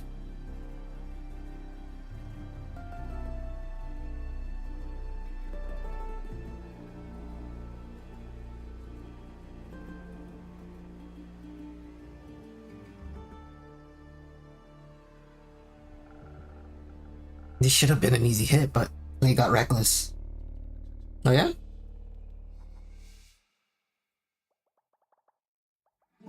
No, why'd you stop? If you don't mind me asking, that is. It should have been an easy hit, but Clay got reckless. That's when I saw the necromancer smile, saw him notice Clay approaching. I tried to call out, but it wasn't fast enough. Just when Clay got it within reach, the necromancer swung out his axe, and it should have killed me. It should have killed me. I'm glad it didn't. Don't be. Axe hit Tia right in the chest as she shielded Clay with her body. She moves so fast. I think when she saw Clay in danger, she finally managed to break out of the slow spell. I saw she wanted to protect him, so I pushed Clay out of the necromancer's way. And as Tia lay there, her body in the pool of the astral moon's light, he brought the axe down again. You shouldn't have pushed me. She died to save you. I had to honor that. We might have been able to save her from dying if you hadn't. That was true too. We should have shielded her body so we could revive her. I think that would be a little hard to do now. Yeah. That makes sense, that makes sense. I mean, same regard, like, I know that it takes a lot of time and a lot of effort to just focus on university, so that's a lot of things, yeah, like, what's it called? A lot of respect for focusing on that. Yeah, ask away. No worries, no worries. I think that would have been a little hard to do now. Why is that? When she fell, the necromancer brought her back, just raised her up like a puppet, like it was nothing. She was looking right at me. She looked so sad because I didn't save her. Why couldn't I save her? When I saw an undead Tia rise to her feet, her weapon and shield leveled at us, I knew we had to run.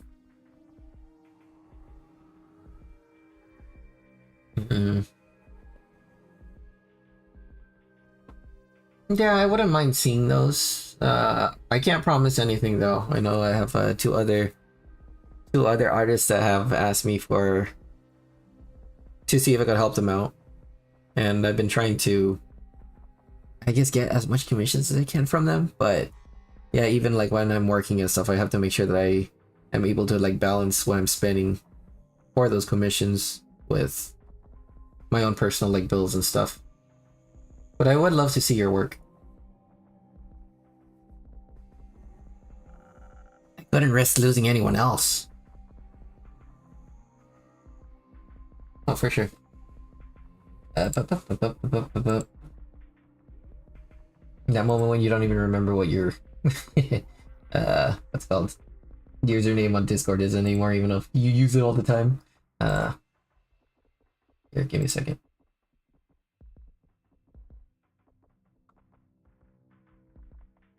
There you go.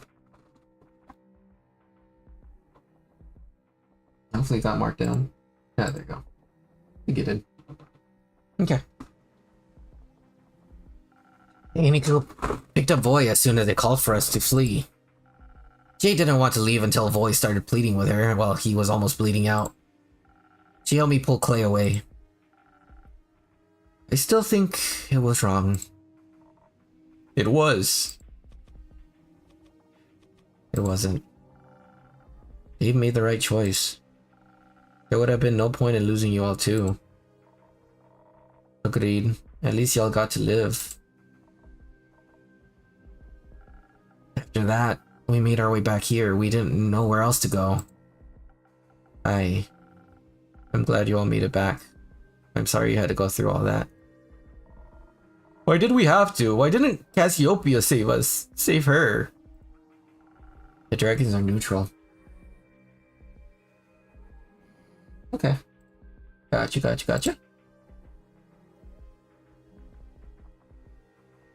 Thank you very, very much. Yeah, you are added.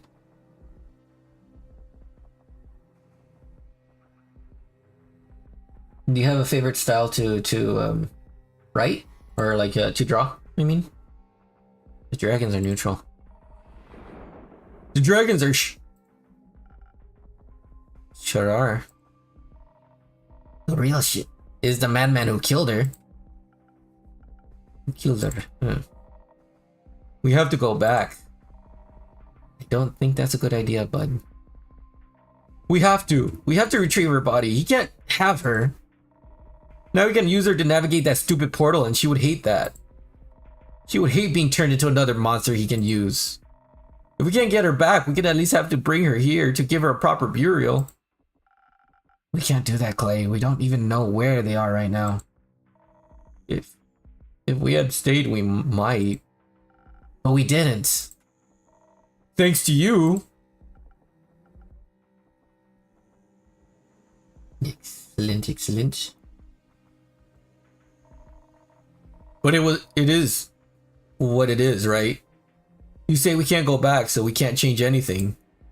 We screwed up. We played right into his hands. All this power and strength and magic, and we didn't change anything. Hold on, I'm sure you did your best. What's the point of doing that if it doesn't save anyone? I can't even feel her anymore. The bracelet, it's just empty. There's just an absence where Tia should be. I feel like if we had just done something different, if I had been more stubborn, I don't know if you could have changed anything. Why do you sound so sure of that? I think the necromancer, I think he heard everything. What you planned, I mean. How could that even be possible? After he left the jackdaw near my window, I think it was a spy and it heard everything. What? How did that even happen? How did you not notice that? I don't know, I'm sorry. All I'm saying is, it's not your fault the plan failed. He outsmarted us, all of us. Will do. Thank you very, very much. I really, really appreciate it.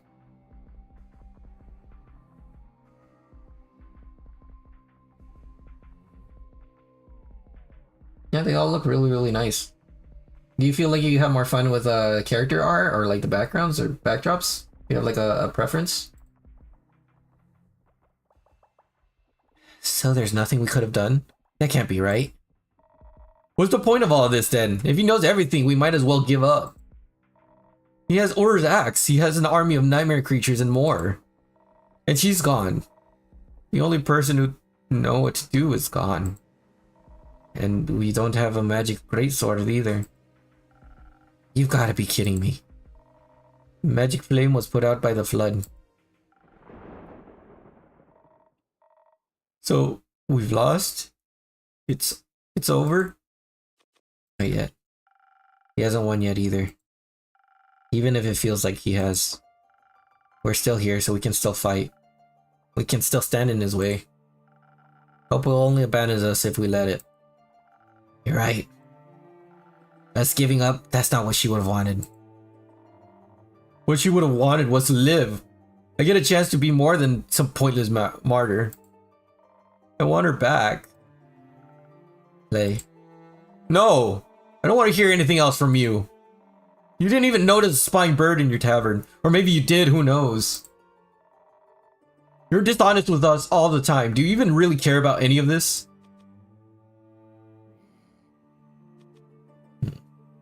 Based off everything, it's just, I can't afford to care. Logically, it wouldn't make sense for me to put I can't afford to care. But honestly, yep, I do care. I care more than you could ever imagine. I wish I could bring her back too, Clay. Well, can you? No. What help are you then? Screw this! I'm done hearing excuses and I'm done pretending we'll make it through this. Clay, please stay.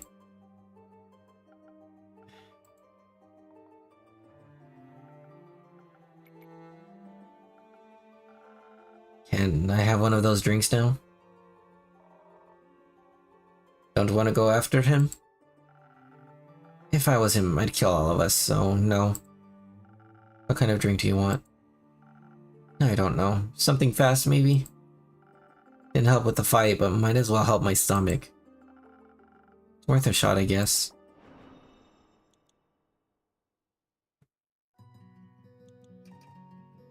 Okay. So, wants an agile one. Hot chocolate is always relaxing, I guess. But everything other than the attack. I think the blessing could be the best. Because with everything that's been going down. Oh yeah, of course. Oh, well, I mean, like, technically or not right now while I'm streaming, we could do it afterwards. Because I do know that I get lost in, like, those conversations. Especially with how much I type, usually.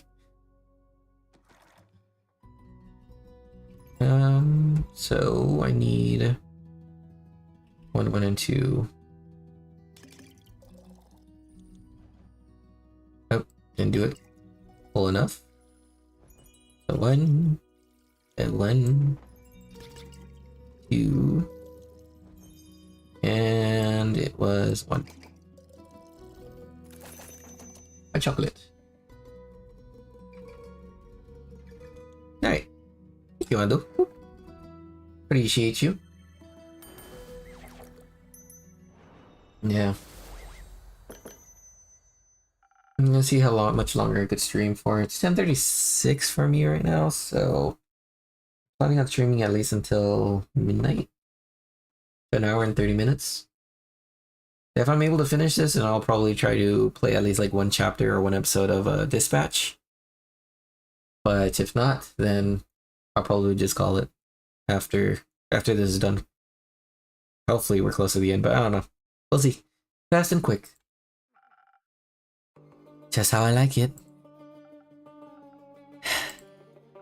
What kind of drinks did she like? Defense all the way.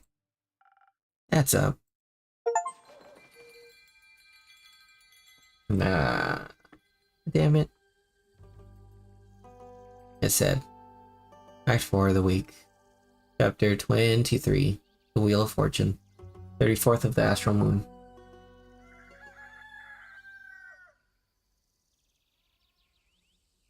Damn, they stayed here all night.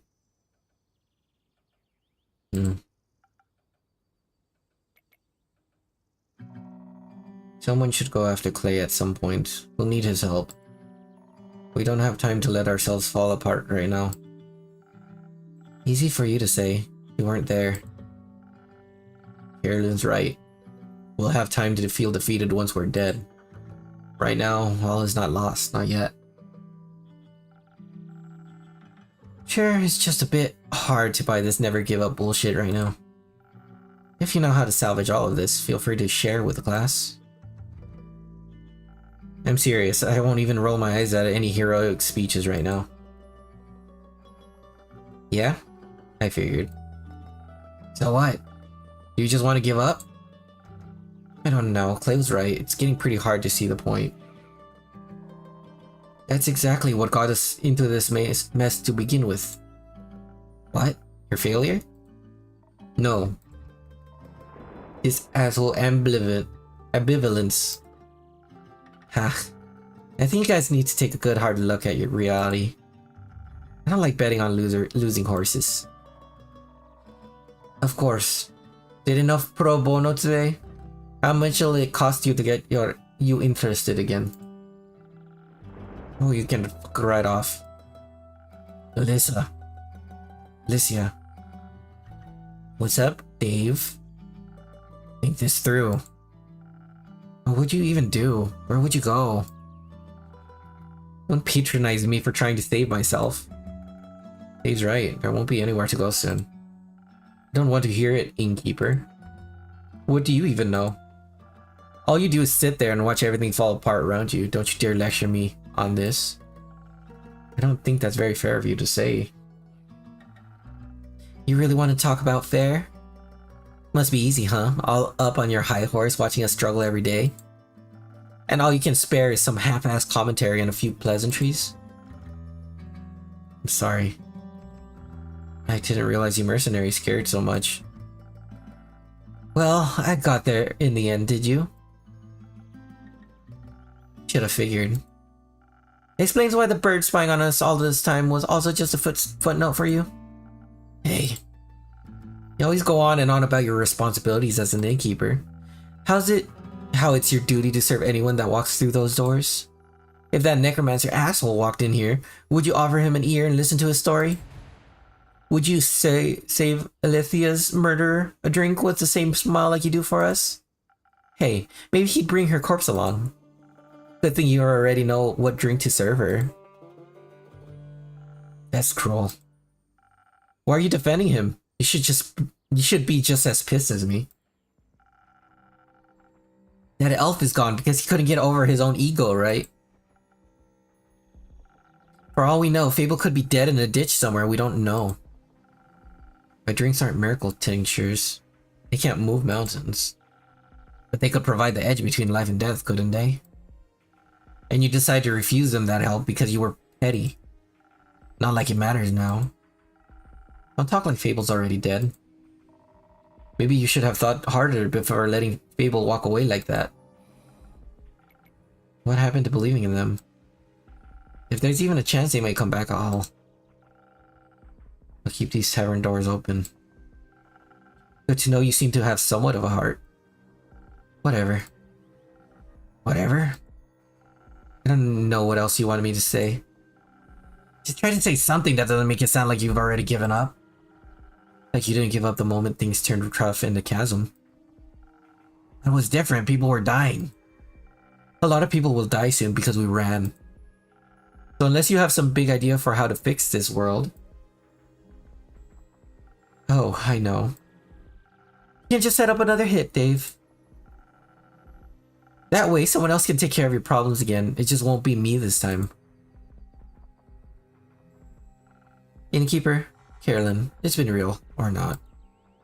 But risking Clay's temper seems more meaningful than sitting here, so goodbye.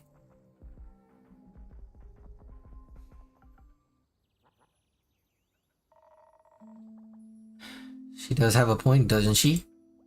I don't know what to do anymore.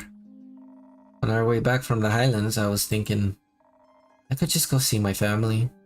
But would I even reach them before the sunset for the last time? I could have tried. Instead, I'm here.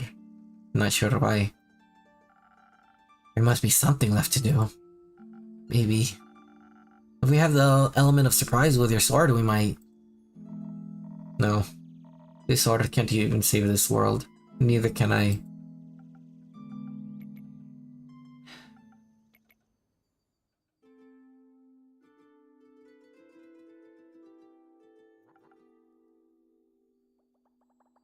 Babel! She's back. Am I seeing things? Babel? Hello, everyone. Greetings, adventure. Welcome back. I'm back. Somebody pinch me. Oh. I said pinch, not punch, Carolyn. Wasn't a punch, I'll show you. Wait, it's really me. Even though I do look a little more different. Is it weird? No. It suits you. Looking badass, Selfie. Yeah, thanks. I like it too. I like the horns. They look very horny. Nope, that sounds wrong. Let me try again. Take your time. They are very pretty? Beautiful? Effervescent? You need one of your own drinks, innkeeper. Well, what I really want to say is...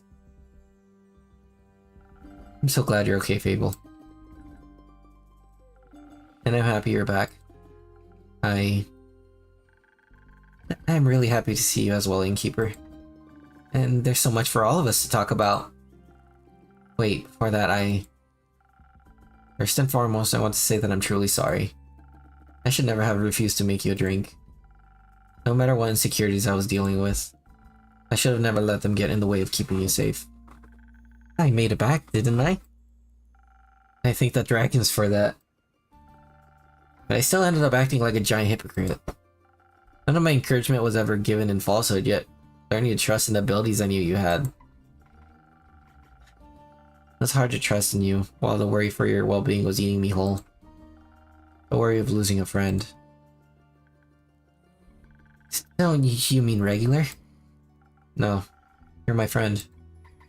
If you'll still have me.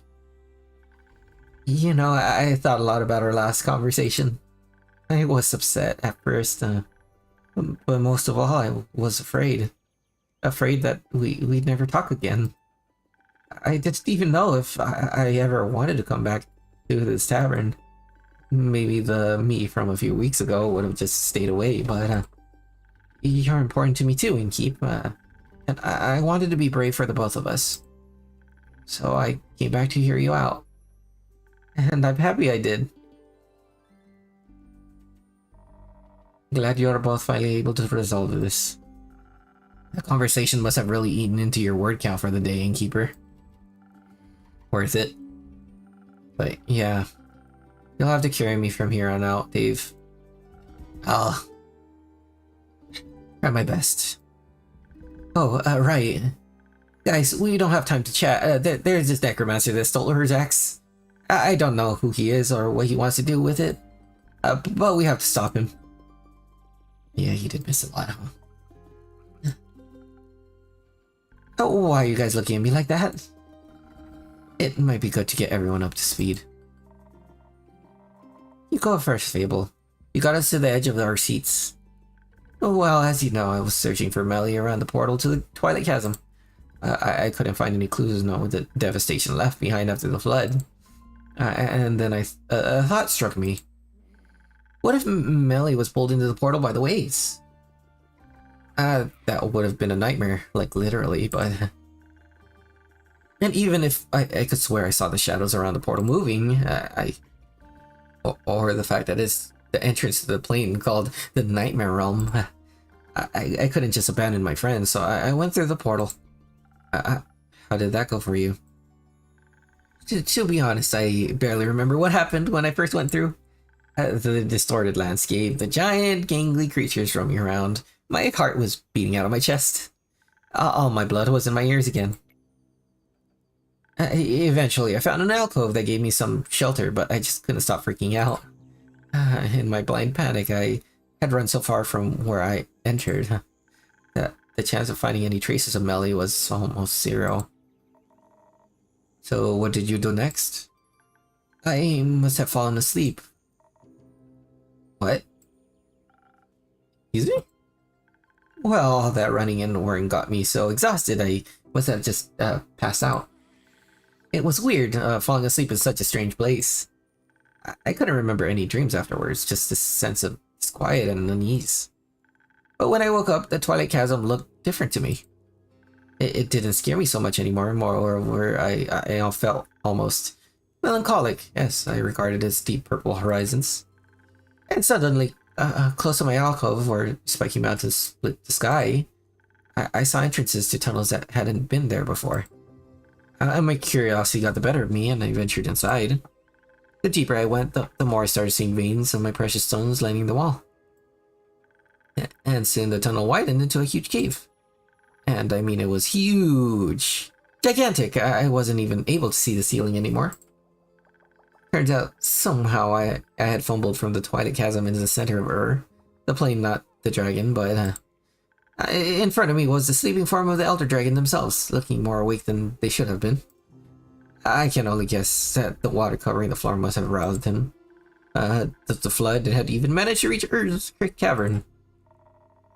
You mean the dragon that, if woken too early, will bring the end of everything, was awake? Yeah. Great. Another apocalypse. Do we get double points for a combo? Oh, wait, I haven't finished my tale yet. But you're right, it didn't look good, especially when the necromancer appeared. I hid behind a formation of stalagmites as soon as I noticed him. Something about his presence and armor seemed off. He was followed by a couple of undead creatures dressed in farmer's clothing. I was still debating whether to reveal myself or not when he began to cast a strange spell. A green mist started to coalesce around Ur's head, then their eyes flew fully open. I was stunned when I saw their gaze. Their presence had suddenly become stifling. Whatever strange visions the mist revealed seemed to enrage them. Their roar must have shaken the whole plane. But while Ur was distracted, the necromancer tried to retrieve their fabled axe wrapped in their tail. It was a gut feeling, but I just couldn't let him take the axe. I had to stop him. But as he took hold of the large weapon, he turned to look right at me. My legs felt like goo. I was shaking so bad it was hard to draw breath. I knew at that moment, should I try to fight him, I would die. It was by pure luck that in that moment, Ur shook off the mist and lunged for the intruder. The undead creatures used their bodies to shield him, shattering upon impact with Ur's claws, while the necromancer cast the same mist spell again. The spell connected with ease, giving him the precious seconds he needed to escape. For a while, nothing happened. There was just silence. I think desperation made me brave, or blind to consequences, but I could hesitate no longer. If that necromancer was to use the axe for evil while I had the chance to stop him and didn't, So I abandoned my hiding spot and ran towards Ur, begging them for help.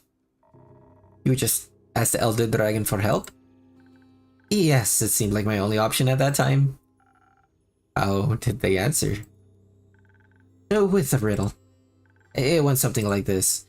Gems and jewels I create, yet my most precious treasure I still await. Sought by many, found by the lucky. It blessed the oldest and youngest before it struck me. And no mortal stands against it, an immortal's delight. So close to death, and seeing you find. What little mortal do I seek? It's easy, I already figured it out. I'm never good at riddles. I prefer a more hands-on approach. Just admit you don't have the patience. We have that in common. To be honest, I could barely think past all the emotions warring within me. And so I just said the first thing on my mind. I told him how much I didn't want to answer riddle just then. Saving people shouldn't depend on getting a riddle right. And if Aura wanted something in the first place, maybe they shouldn't speak in riddles. And communicate clearly instead. Wow. You said all that to their face? I got caught up in a moment. It seemed to surprise them, judging by the rumbling chuckle they let out. Eventually, Or told me that all they wanted to do was fall back to sleep. So I pulled out my lute and played Or the Elder Dragon a lullaby. Just as I could see their eyes starting to droop, they lifted one gigantic talon to my forehead. A strange heat ran through my body, and a floating orb of blinding blue fire appeared in front of me. It was so warm and kind. It tickled my nose, and when I couldn't hold in my laughter any longer, I accidentally ate it? Before I could panic about wasting Ur's gifts, their gaze let me know that everything was fine. That their flame would stay with me from then on, and that this train was their boon to me, to this world. That makeover was included, I guess. And that's all there is to it, really. I think that was plenty. That's astonishing. It's not like I did anything special. Anyone in my position would have done the same. No, I think this has Fable written all over it. I did forget to bring a cool trinket back for you. I think you brought back something a lot more important. Hope. Oh. Elfie, are you saying you can actually produce dragonfire now? I think so? I practiced recreating the orb on the way here, but I still have a long way to go. I feel like I'm missing some context here. Later. I need to go get Ria right now. That was fast. Can't blame her. I heard you might have some dragonfire for me, sword. Good to see you back in one piece, Fable. Good to be back in one piece. So what's the situation? Is there a new plan? Yes. Maybe. We'll need to figure out the details. But it's fair to say we've been given another shot. Right. If there's any smitten to be done, you know, I'm right with ye. How long do you think you'll need to reforge the sword? With the blueprint from the Highlands, it'll go a lot quicker. I'm confident I'll be able to make it a darn fine sword.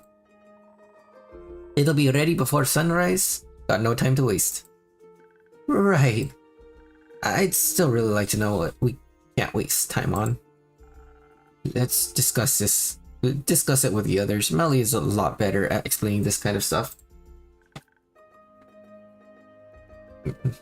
She's safe?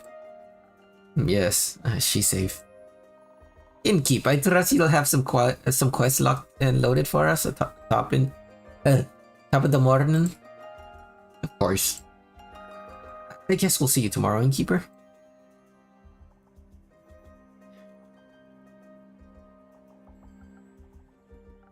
Rest well, everyone.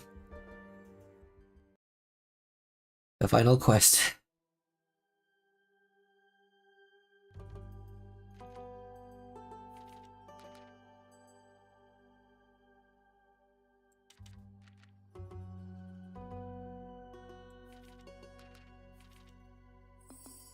The final quest. Fight of hopes and dreams. All might seem lost, but the fight is not over yet. Quasar can still be stopped at the aperture. He's in the possession of a draconic weapon, but so are we. Thanks to Fable and their newly obtained dragonfire, we were able to forge a weapon to withstand his evil powers.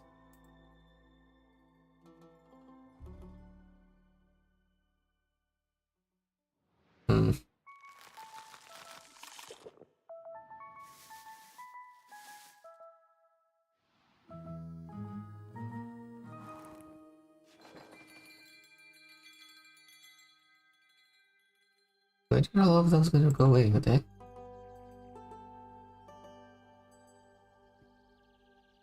Okay. I added. The heck?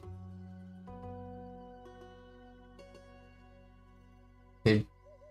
Very weird. Okay. Act 4 of the week.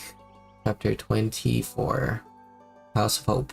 35th of the Astral Moon.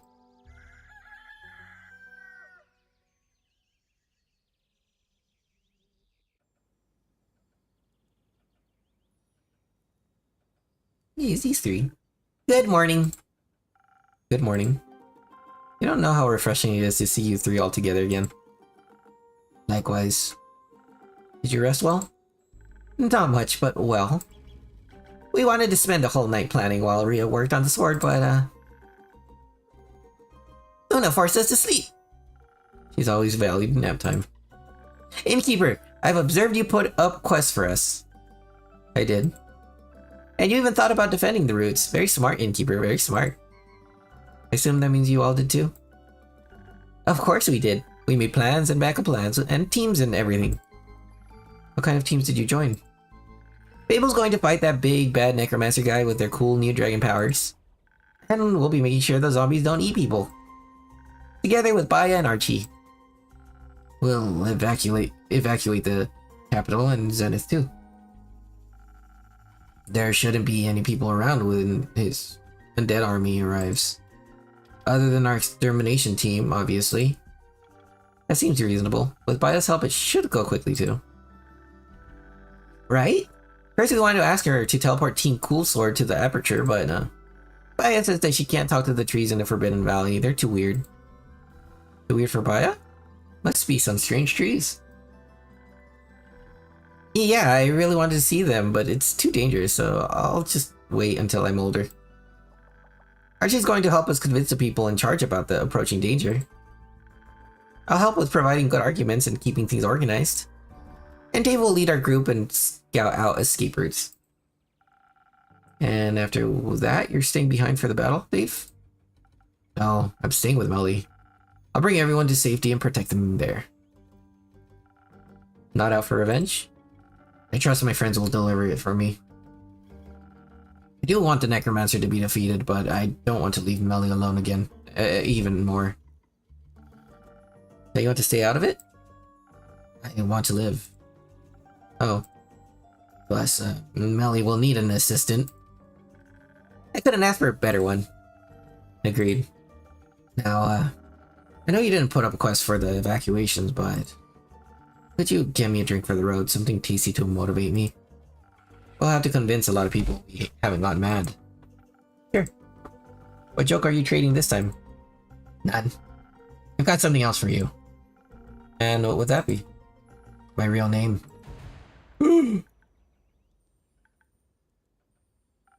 I'm all ears. It's Neil. Neil Broom. It's a stupid name, I know, but I think I'm done pretending to be someone else, so Neil it is. I love it! Neil! It's cute! Can I give you a nickname? Neely? Neilchen? Nelly? Like Melly, but with an N? Neil is fine, I think. Neil, it suits you really well. Thank you, Fable. It's such a nice name. Definitely earns you a drink. I was hoping you'd say that. Thank you for helping me be myself. I wouldn't have it any other way. I'll make sure Neil is just as charming as Zephyr or Malachite or John. Then I appreciate it. So charisma is what we need.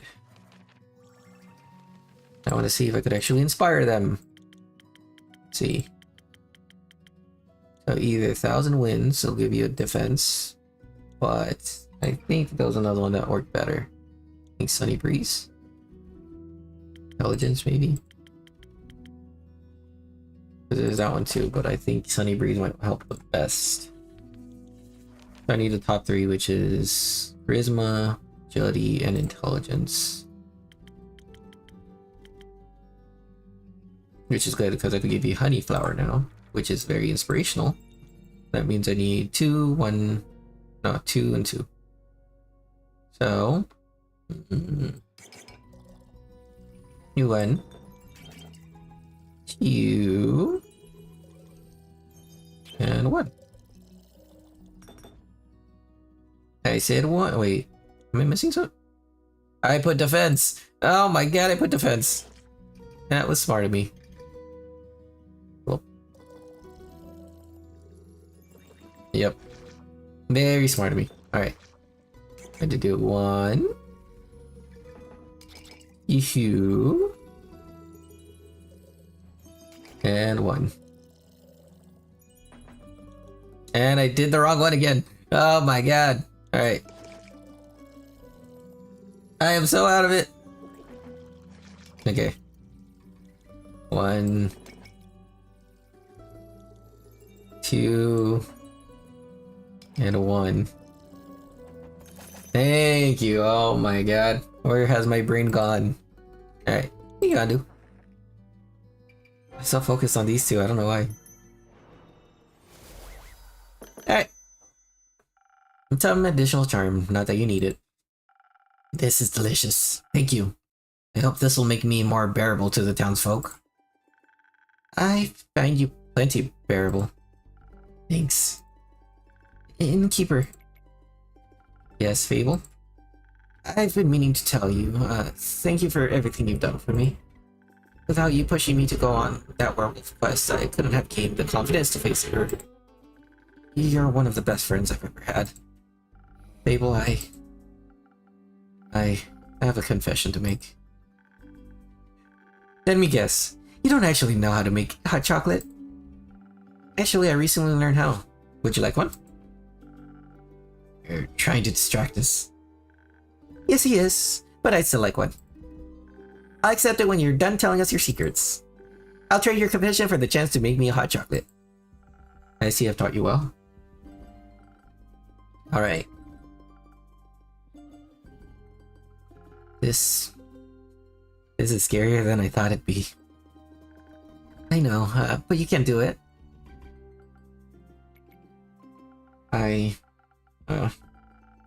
That crazy necromancer? The truth is, I know him pretty well. He's my former best friend.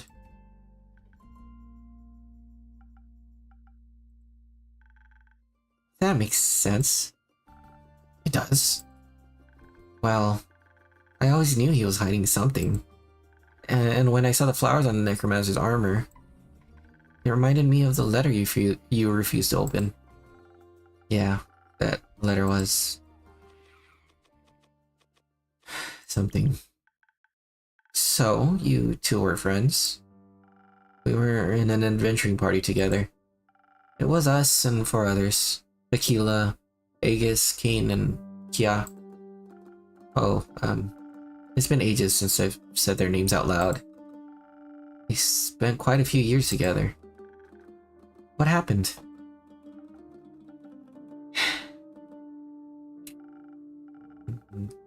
They died. Our friends, they... Remember the other necromancer you were researching, Melly? Obviously. Is he their reincarnation? Was I right? Not quite, but we fought her. Terrabosia, a couple of times. She was obsessed with immortality and would do anything to get it.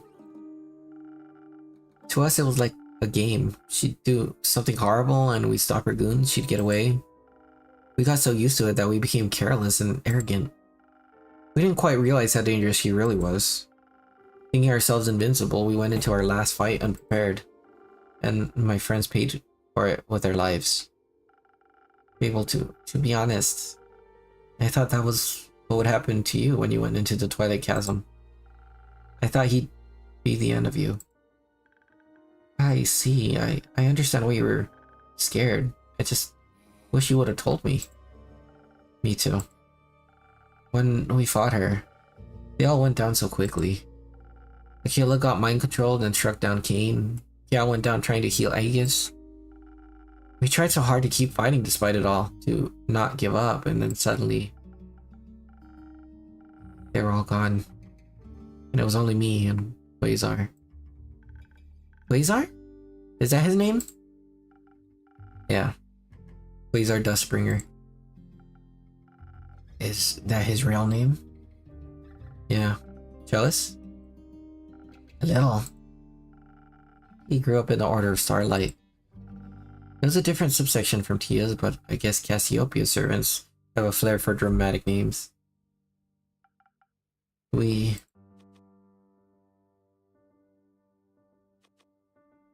got along immediately. The Cassiopeian and Leviathan symmetry kicked in right away, I guess. You worship? You worship the Great Sea Serpent? Yeah, I'm not much of a cleric or paladin type though. I prefer more direct communication. Cool! We both had a lot of similar practices our party members found weird and off-putting. It was fun. But the other necromancer, Carabosia. That one. She died, right? So you defeated her after all? No. Yeah? Well... Quasar did. When I saw my friends were... I was pretty sure it was all over, that we'd lost. I was hopeless and scared, so I ran. I ran and I didn't stop until it was too far gone to turn back. I get that. Running's pretty easy when you're scared. And that must have been really scary to lose your friends like that. It was, but I wasn't right to. It wasn't right to leave them behind. I think it's okay to regret it, but I'm still glad you made it here. Yeah, I wish I was less of a coward. You're working on it now. I'm trying. Suddenly there was an explosion of intense magic from where I had escaped from. I'm pretty sure he used a soul shatter spell to defeat her. That sounds... shattering? Like something Hex would use. We stole it from the Mad Wizard back in the day. It was clearly too dangerous to be used, so we all agreed to keep the scroll safe and untouched. But he didn't. We didn't. We both wanted to study it despite the warnings. And while the others were partying or getting into tavern brawls or petting were-owls, we studied a scroll that could rip souls asunder. I don't think either of us ever planned on using it, but we were young and curious. The allure of powerful magic is a difficult one to ignore. I think when I escaped and he refused to run with no other options left, he used it against her. And it shattered Kirbosia's soul. It clearly won him the fight, but it didn't bring them back. How have we never heard about any of this? You have, in a way. It happened. 30 years ago? Yeah. I was wondering why he opened the first sigil 30 years ago, and then waited so long for the others. I guess it was an accident, opening the portals, I mean. That's what it did, right? With her soul, it turned it into a portal? I think so, yeah. And now he wants to bring your friends back. We can all relate to that now, right now. There's nothing I wouldn't give to see them again, my old friends and Tia too, but... past has already happened and I can't change it, no matter how much I want to. I want to honor the love they taught me, the ways they changed me, and the life I still get to live. They're worth so much more than only remembering the worst thing that ever happened to them. And I don't want to destroy myself any more than my cowardice already did. You are a little bit a coward. You could have told us this at the beginning. I didn't want it to be him, I guess. Nor did I want to choose sides. He's still my friend, even after all he's done. Even after he put on Kirbosia's armor and abandoned his oath, I guess no one wants to accept that their friend has become someone unrecognizable to them. I'm sorry that happened to you, to the both of you. Feels good to finally say it out loud. Is that weird? Not at all. Do you think we can share this with the others? His name and the story, I mean? If you want to. I fear Lynn will crush me, though. I'll put in a good word for you. Do you hate me now? Of course not. You're our friend. Our occasional stupid, shady, and sad friend, but our friend nonetheless. Quasar, and Quasar is your friend. I also wouldn't know what to do if I had to fight against my friends. I'd like to think I wouldn't want to hurt them either. But you really do have to start taking your own advice. So I've heard. Thank you, Fable. You really are my favorite. Good, because you're my favorite innkeeper. So don't go anywhere, okay? Not this time, I promise. Do we get hot chocolate now, or are we going to be sad for another hour? Okay, eat your hot chocolate. Thank you for being patient.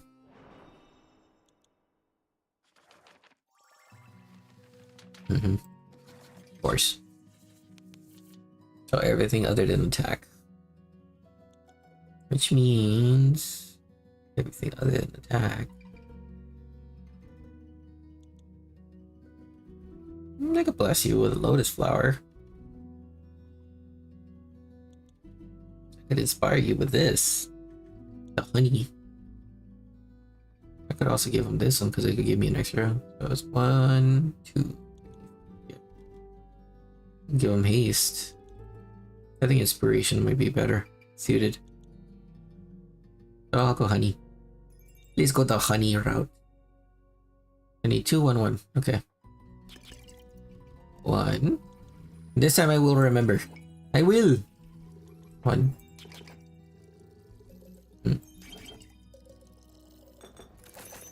The hot chocolate. Thank you, Andu. As always. I appreciate it.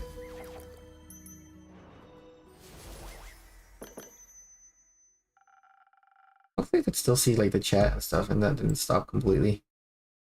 That is what I'm curious about.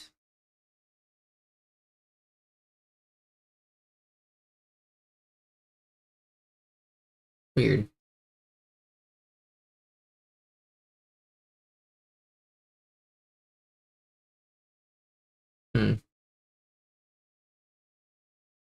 I don't know what that was, but okay.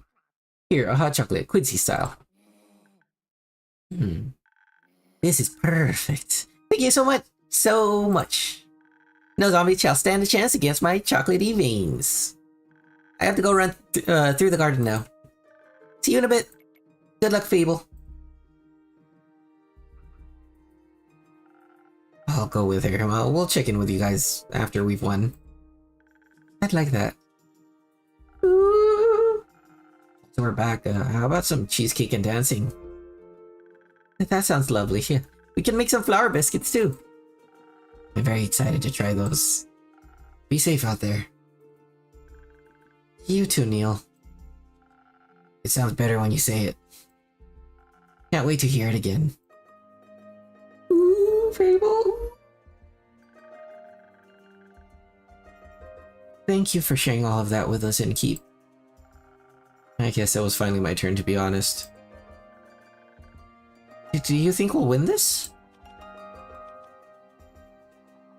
Yeah, I believe in all of you. I know you'll stop him and save us all. Especially with you on the team. You're a really good cheerleader. I know. And even if you don't come back, I'm still glad I got to spend all this time with you.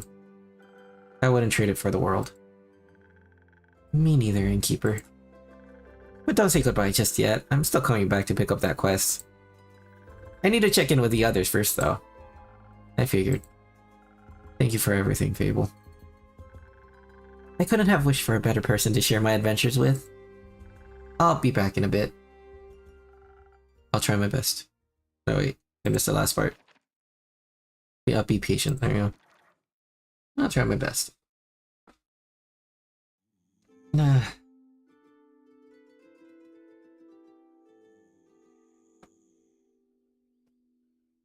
These two. Well, hello, Keeper. We have returned. Welcome back to my tavern. How are you two doing? Still clinging to those empty lines, are we? You can drop the act now, Innkeep. We all know you're not just a mere blabberer after all. Who told you the good news? We met this lovely little girl on our way here. A really chatty kitten. Maybe she has to overcompensate for that brooding older foster brother of hers. So you know about everything? About your history with the necromancer? For sure. Have to admit, everything makes a lot more sense now. I'm glad you came back. I think we've all made some mistakes in our past. Some of us married evil shitheads, others ran away because they were afraid. What counts is that what you do now, Innkeeper. For example, how you help us fix your fucks ups from 30 years ago. I see you've already put on a quest for us, good.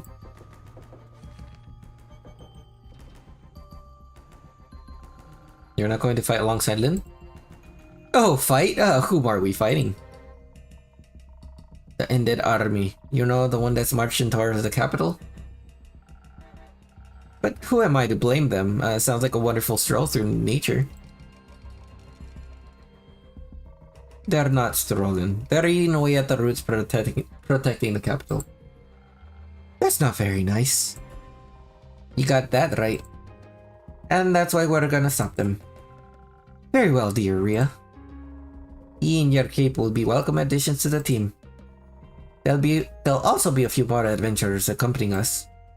Scully, Una, Jade, and Iniko are going to join in on the fun. Iniko? Let's hope their chaotic ideas turn out well. They better. Saving this world and the capital from destruction sounds like a dangerous endeavor. Oh, don't worry. It might be just like a regular adventure. Fantastic! I can't wait to be a help to my dear Rhea.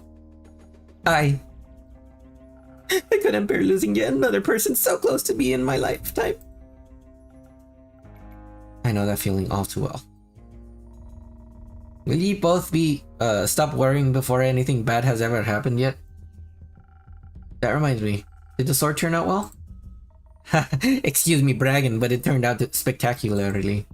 I was able to craft a flawless weapon, so deadly yet beautiful. Kara's Baba really passed an astonishing sword onto her. With the Wyver's opals and the blueprint those priests gave us, it's my best work today. More than enough for the or heart competition. And with the Dragonfire Lil outfield required, it also strong enough to withstand Ur's great axe. Already handed my masterpiece over to Care. She's gotta save this world first before I can win me competition. Are you sure you don't want to wield the sword yourself? Nah. I've fought my fair share of undead. I know how to handle them. I'm better off at the capital and the sword is better off in Care's hands. It belonged to our Baba once, so naturally it's Care's legacy. But there's one more thing you can do. Craving one last drink, Rhea? You see right through me. Anything specific you have in mind for today? Just a drink that won't be my last. Makes it something to help us return to your cavern after all this shit. Agreed. I would love to come back here with my dear Rhea just to reminisce. Very well. I have two ideas that could work. I could give you something to enhance your dexterity and intelligence. You can easily predict and avoid all attacks. I top it off with lotus flower for some extra draconic blessings. That'd be the drink for a purely offensive approach. What would the other drink do? That'd be the choice if you want something less violent. A drink that enhances your natural charisma as well as up your defense. It also add some honey flowers to make you extra persuasive. You'll be trying to collect some allies on the way, so you might need to do some convincing. An additional defense seems like a good idea. But smashing the undead creatures' heads together sounds more fun than talking to them. I'm not really much of a charmer, you know. Oh, I find you quite charming. Ah, shush. And we also have Lady Evelyn on her side. She definitely knows how to get a dead heart beating again. I'm speaking from my own experience here. Yeah. Your ex-wife will be joining us? Absolutely. That's an unexpected turn of events. So she's okay? Of course she is. That's a relief. Did you two talk it out? We did, and while there's still a long way to go, we started to reconcile. I'll tell you all about it after we prevent a world calamity. I'm counting on you. I suppose you're having a powerful vampire countess on our side isn't entirely bad. But now, what about me, the drink? Have you decided on one yet? No. Both sound reasonable to me. I'll leave it up to ye. Charm or violence, what will it be? You better choose wisely. Thank you. That's one mildly threatening.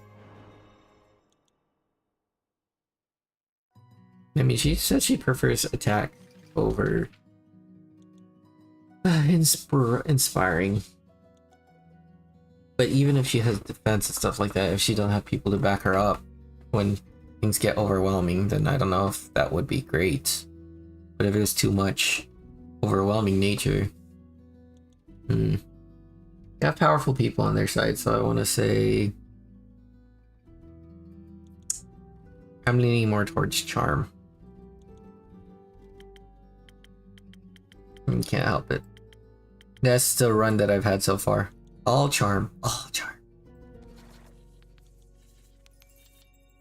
Okay. And then there's two. So 1, 2, and 1. There's 1,000 wins with some inspiration, right? Yep. Okay. Thank you, Andu.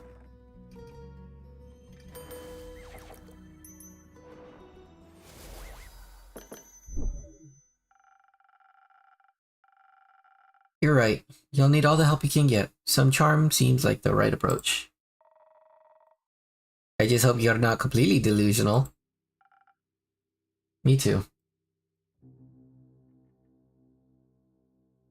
You better restock your supplies, innkeeper. You're gonna need a whole lot of drinks.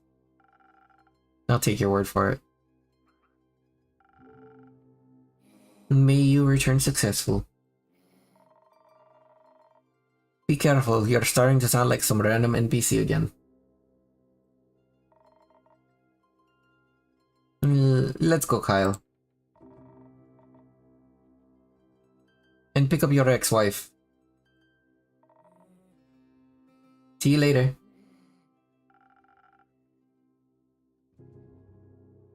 Until then, dear innkeeper. Stay safe, you two. Yeah. Disheartening, but well. Okay. I'm back! And I see you brought Lynn with you. What a pleasant surprise. Good to see you too. We're taking this quest if you couldn't tell. I guess as much. You're not going alone, I hope? Of course not. We're just waiting for the others. Voy, Hex, and Grace will be joining us. We're keeping the team small because it'll probably be really hard to get there. But I think Carolyn could probably defeat him all by herself anyways. I don't know. I think I work better on a team. I think we all work better when we don't have to go through terrifying experiences on our own.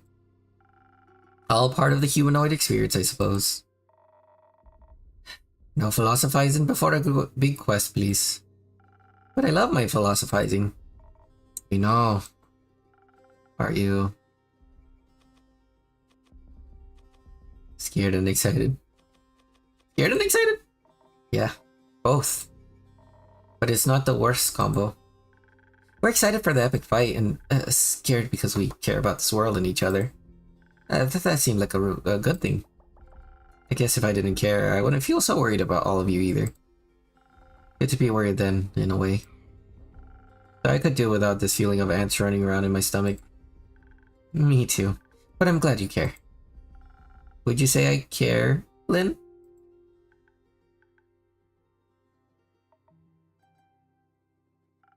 Okay, sorry.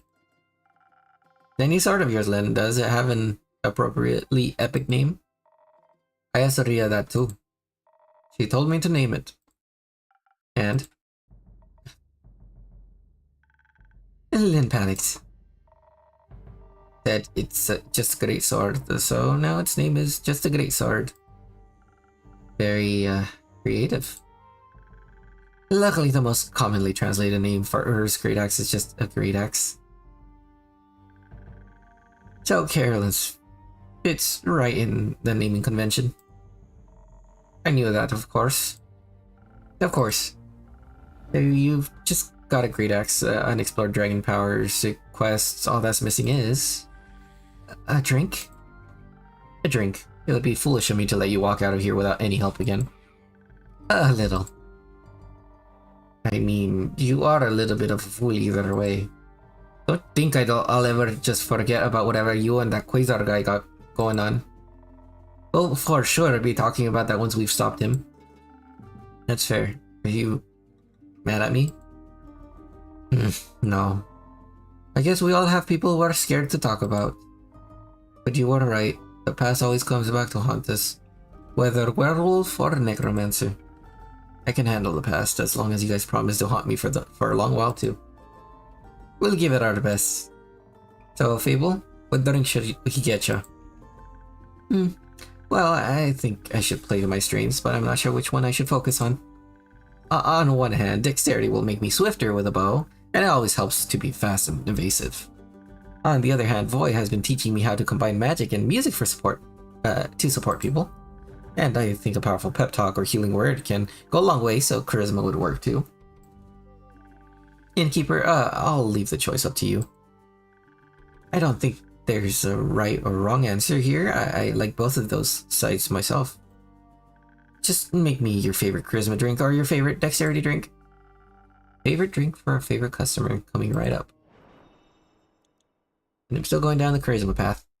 Mwahaha.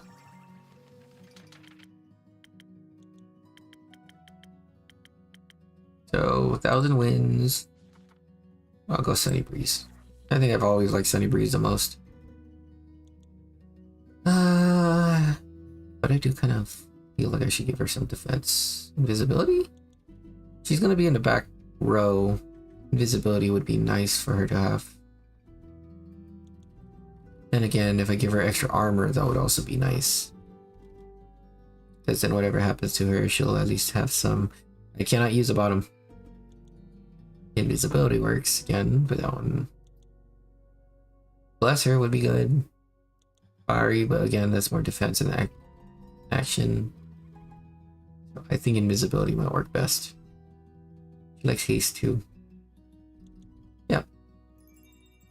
I need 2, 1, and 3. So I need 2, 1, and 2. 1.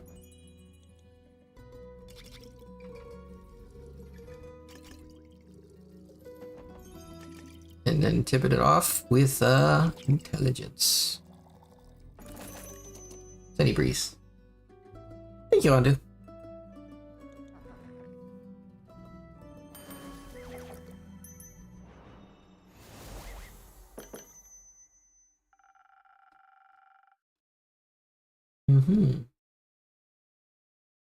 I think it's time to hone those musical and magical talents of yours. After all, your charisma is what could convince to help us. Maybe you can inspire Twat too.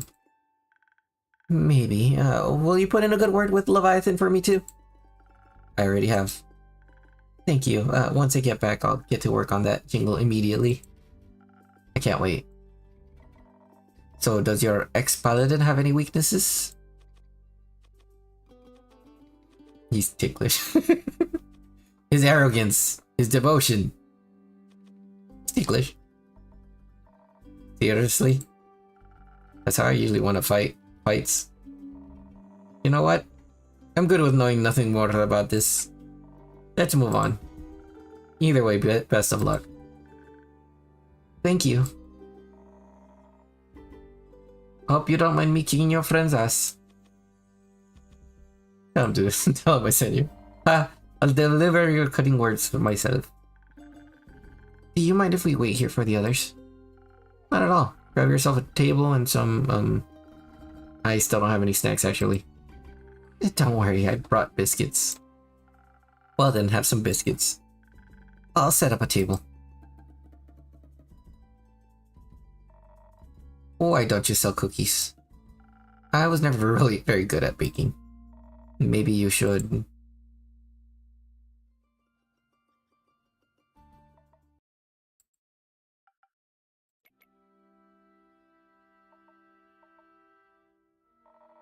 You can finally breathe a sigh of relief, everyone. The face and the muscle have arrived. You're all saved.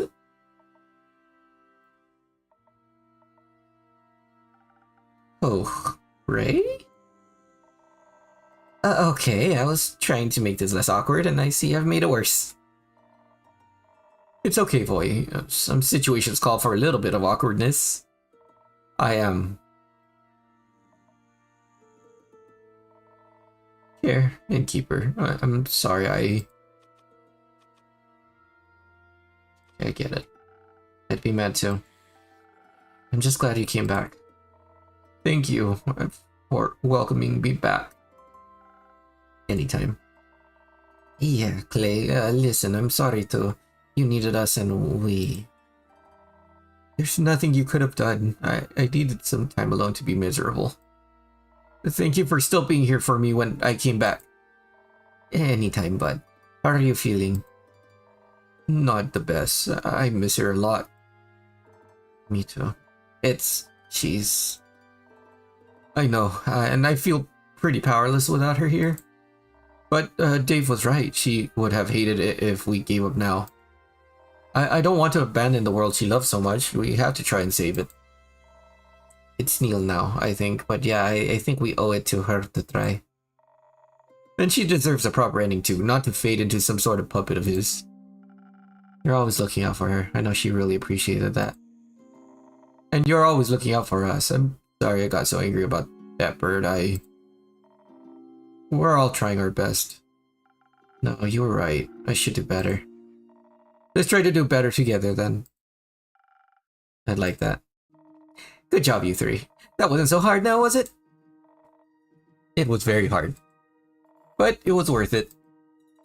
Thanks for dragging me here, Voy. You got it. I've heard you're joining too, Voy? Of course I am. What would everyone do without my priceless encouragement and skillful illusions? Plus, I'm dying to hurl the worst insults known to Dragonkind at that man. Don't hold back on my account. Would you like a drink to help you out with that? Nah, I think I've got it covered this time. Can't wait to hear your epic ballad about it. Oh, you will. Could I have a drink? I think I could use a little something. Like, some defense maybe? I don't know how else I'll handle this without Tia. I'll try my best to mix up some liquid support.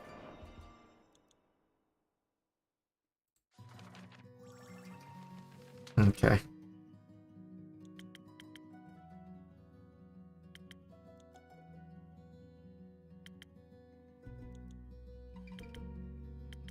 So either a steel tonic, the first snow,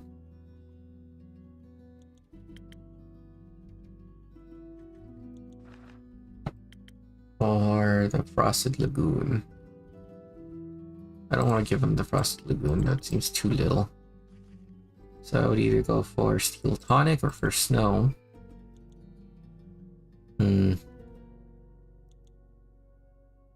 To be strong, fits. I got some charisma, I think it's really, really nice. But I think I'll probably have to go for Steel Tonic in this one. So I have the speed, attack, and defense that I need. Speed, attack, and defense. So either I give him some fire resistance armor. God bless him. Since he always looked after him in that regard, I think it just makes sense to give him that support too.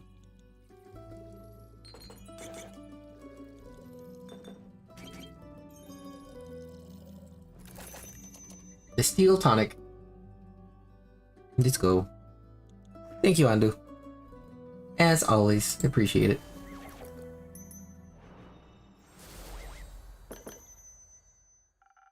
It's not quite Alithia, but this is as much defense as I can give you.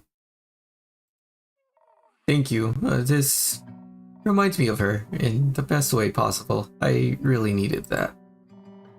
Feeling a bit better? Lots, actually. Julio. Just missing the two wizards now. We should wait for him with Fable. And with Fable's biscuits. There's biscuits! And he's gone. I'm glad they picked up snack duty. Me too. Glad you're okay, big guy. Thank you. Now come on, before the voice starts his inevitable grand speech without us. Did someone say speech? Nope, this way.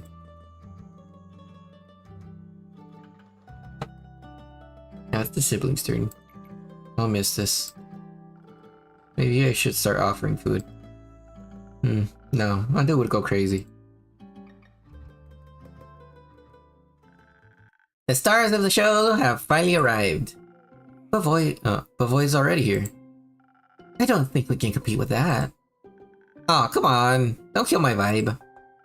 You spend too much time with Inigo. Impossible. Are they also why you're late? We were busy doing research, okay? Turns out we have a little bit of a problem. You mean besides the crazy necromancer with a god complex and a god's weapon trying to kill death? Besides that, yes. Wonderful. What is it? Quasar needs to go through the astral portal in the aperture to reach Twat and do his crazy apocalypse thing. We figure he'll be able to use the portal without issue because of Tia, or what's left of her. First, he has to get to the aperture somehow, of course. As a former paladin with Cassiopeia, getting to her portal shouldn't be a problem for him. That's what we thought, which is where our problem comes in. We know he's attempting this tonight, because of the transition between the astral moon and the dying moon and all that jazz. Which means we also have to get there very fast, but teleporting into the Forbidden Valley isn't exactly easy. It's weird natural magic makes it a hazard for any self-respecting wizard. You're basically guaranteed to teleport yourself into a tree. Even Baya can't help, we're a bit stuck. Got any ideas? I'm good at teleporting drinks, not people, so not exactly. Grace, you've been awfully quiet. Do you have an idea? I do. You do? Yes, but I knew you'd say no, so I decided to pitch it to the innkeeper instead. Please go ahead. Remember those spells Hex found? Aren't exactly that many to remember. I can't wait to try out that soul-binding one. Don't. You'd risk your own soul. I meant that teleportation spell. The one that can teleport you anywhere. That one. The one that could kill you? I think I could use it to teleport a small group right into the Astral Sea. Somewhere close to the portal so that they can find Quasar easily. That would be great. No, it wouldn't. Well, Did you miss the part where it could kill you?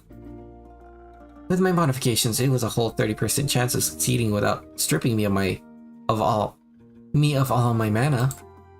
That's a 70% chance of death.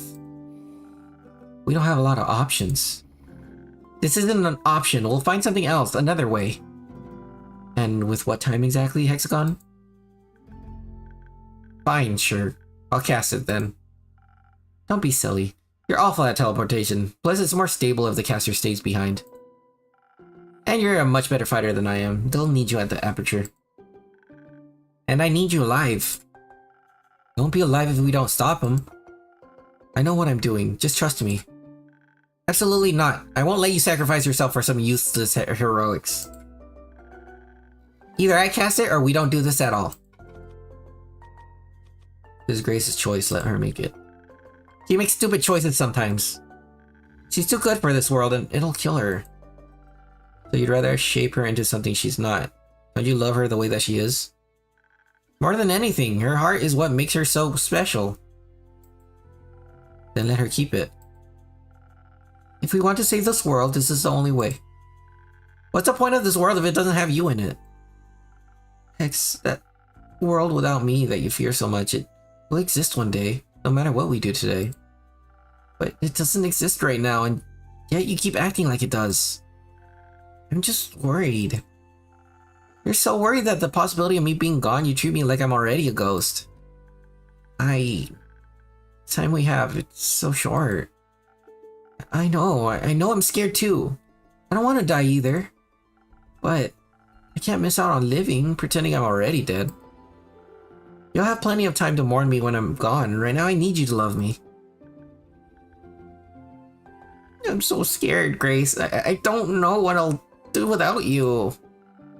You'll figure it out. You won't be alone even when I'm gone. It's not the same. I know, but let's focus on what we can do right now. While we're still together. We can save this world. If only you'll let me live. I guess. I can't keep you in the glass case like some sort of spell scroll. Even though I'd come up with great riddles to trap you with. I solved them instantly. Nah, you would. Do you really want to do this? I can help. This is how I can help. You don't have to. I want to. Let her be her own person, Hex. She deserves this. You'll make it out of this, okay? You'll have to promise me you'll make it out of this. I promise. And then we'll have a tea party. So many of them. I love you, Gracie. I love you too, Hexy. Alright, I guess if anyone can handle casting a crazy, powerful, probably cursed teleportation spell, it's you. Or the innkeeper, but I guess you're not volunteering. Unless you all want to permanently be transformed into drinks, I can't help you. Good thing you got me then, to cast a spell and to keep you company afterwards. I'll stay behind to ensure the spell's stability and improve the chances of keeping my promise. Sounds lovely. Would you like a drink to assist you in this matter? No, I think I'd like to keep destiny in my own hands today, but thank you. Let's do this then. Before I change my mind and lock you in a tower. I'd like to see you try. Alright. Are you ready? Ready as I'll ever be. You better keep her well hydrated while I'm gone, innkeeper. Will do. See you soon. You can count on that.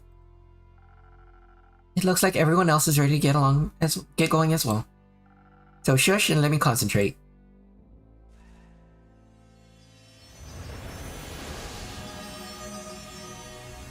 Ow, my eyes! So bright!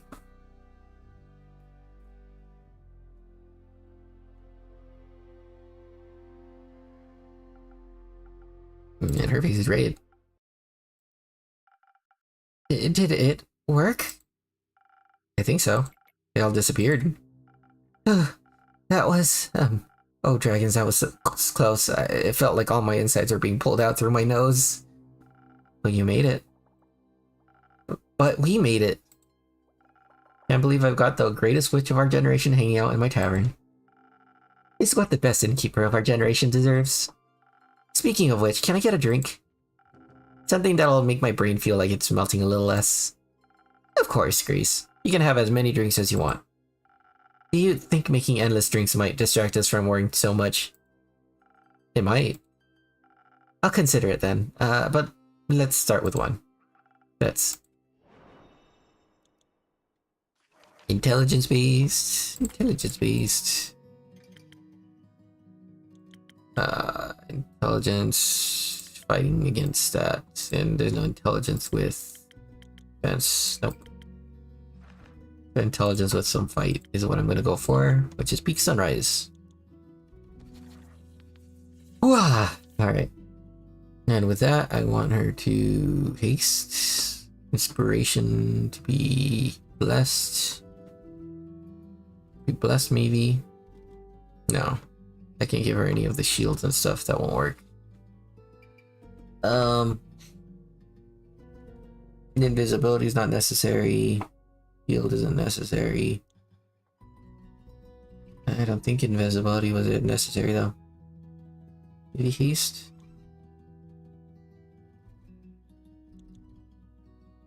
Maybe inspire her. Bit of inspiration. Could go a long way. Yeah, let's go inspiration. So I need 2, 1, 1.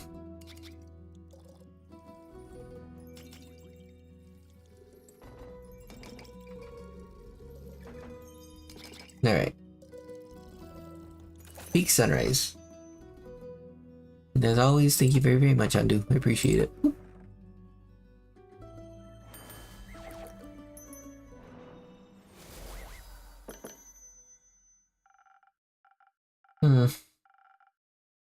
The emergency anti-brain melting liquid, just for you.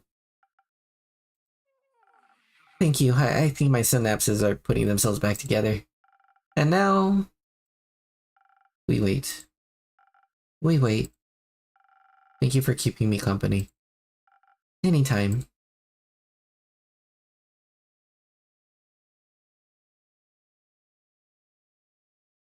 Oh, hello. Hello there. I'm Quincy. Grace. Nice to meet you. Likewise. What are you two up to? Looks like a whole lot of worrying. Waiting, mostly. Mind if I wait with you? No, not at all. Then let us wait together.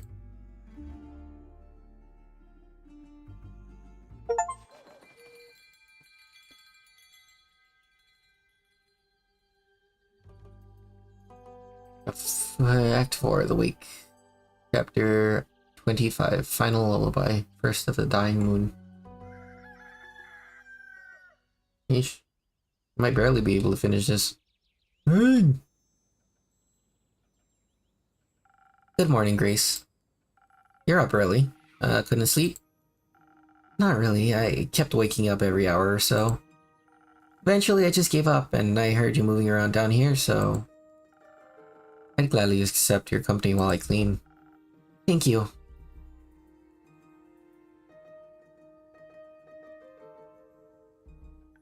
We're back, Innkeeper! Welcome back, adventurers. They're practically beaming, Fable. That's just the sun. Have you been outside today? The good weather seemed antithetical to my worrying. Huh. Mind if I set down my sword, or will that make you worry more? Please, feel free. So shiny. Ooh. I'm hesitant to ask, but your smiles seem to indicate there's good news to be told. It's safe to say we'll have many more opportunities to try your drinks.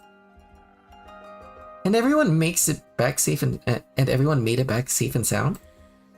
Yes. We're all okay. Actually, Hex and Voy are outside safe and loud. We should probably put a stop to their antics soon. Voy might explode for real if Hex keeps up teasing. Innkeeper, I'll go. No need to wait around any longer. Thank you. Someone has to go to poor Voy's rescue. Someone who's ready to give Hex a taste of his own medicine? Perhaps. For now, I just want to tackle my brother into a hug.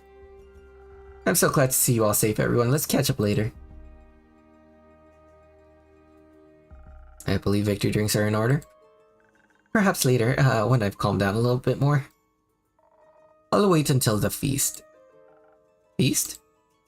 I think that's what people do after saving the world, no? We gotta celebrate. Don't say you're pulling out and keep. I'd appreciate a drink.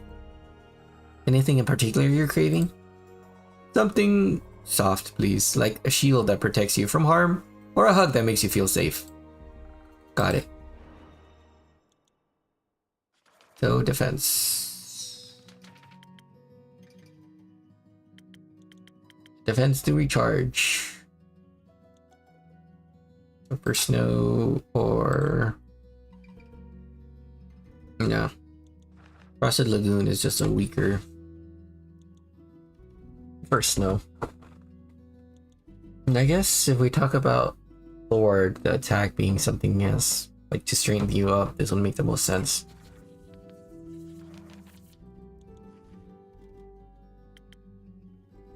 And as always, I want him to stay blessed, so let's give him a lotus flower.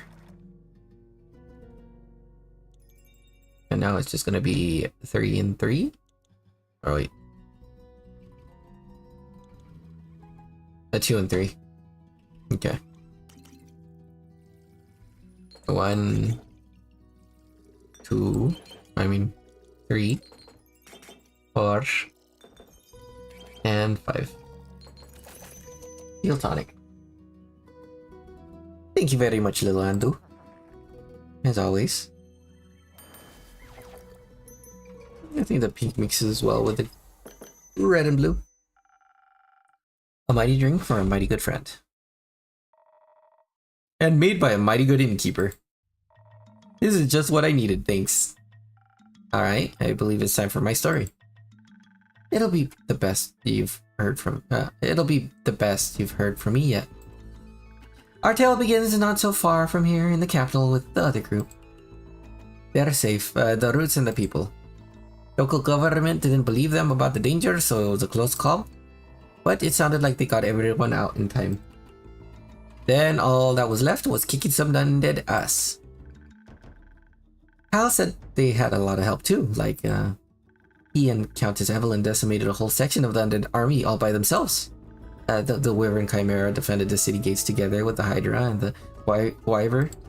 The Banshee and the Mari Morgan answered by his call and scared some of the skeletons to dust. A powerful wizard and a bunch of familiars and former familiars showed up with claws and fire at the ready. Scully convinced the Everbloom Archives bleak stalkers to come to our aid. After they heard about Tia, they were furious. Even Neil's parents showed up with a group of retired adventurers from Borkham. And with Scully's union for the Undead Alliance at the ready, not all of them had to be killed. As Scully said, many of Quasar's undead creatures deserted and joined our side. Uncle Dragon came by and helped too, together with the werewolf settlement from the Ashen Grove. Was glad to hear the old fool still got some guts in him. Sounds eventful. But the team won? They won. Not to toot our own horn, but so did we. It was exhilarating and also exhausting. Grace managed to teleport us exactly where we needed to go. The Astral Sea was unlike anything I'd ever seen before. Tia had told me so much about it, but that didn't prepare me for how mesmerizing it was. On one side were the sprawling nebulas of Cassiopeia, and on the other a portal of swirling dark blood leading back to the aperture. Below our feet, the ancient blood of the first vampire stained the river of the Astral Sea a deep red. It would lead us directly to Quasar and then undead, yeah. But the water was deep, too deep for us to wade through. And there weren't exactly any boats around. So Clay called out to the sun humpback whale for help.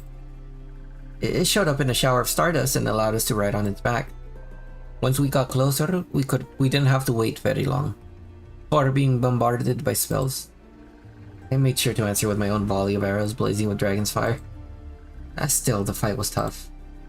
Having the sun whale there definitely helped, even though Quasar banished it whenever it got too close. Both Quasar and Tia barely gave us any time to breathe. Seeing her again, fighting for everything she used to despise made me so angry. I let my fury guide me and managed to lead her away from Quasar. Her movements were less graceful in Undeath, and it looked like the water of Astral Sea was clinging to her legs. I don't know what it was in the end. Our voices calling out to her, being so close to Cassiopeia. But right before her weapon could swing down once more, instead of pain, I felt her healing magic. And she smiled. She managed to shake off Quasar's control to help her friends. Meanwhile, we were battling Quasar. I was leading the charge. I tried to draw his attention as much as possible, while Fable, Hex, and Void supported me with spells. Hex kept Quasar from concentrating on any annoying spell for too long with a barrage of fireballs.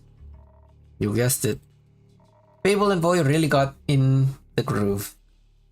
Don't know if I'd have held out that long without their healing and buffs. Heck, I'd attend a concert of them performing as a duo. Eventually, the tide of battle started turning in our favor. While we had each other as backup, Quasar was alone, and he was starting to get real tired.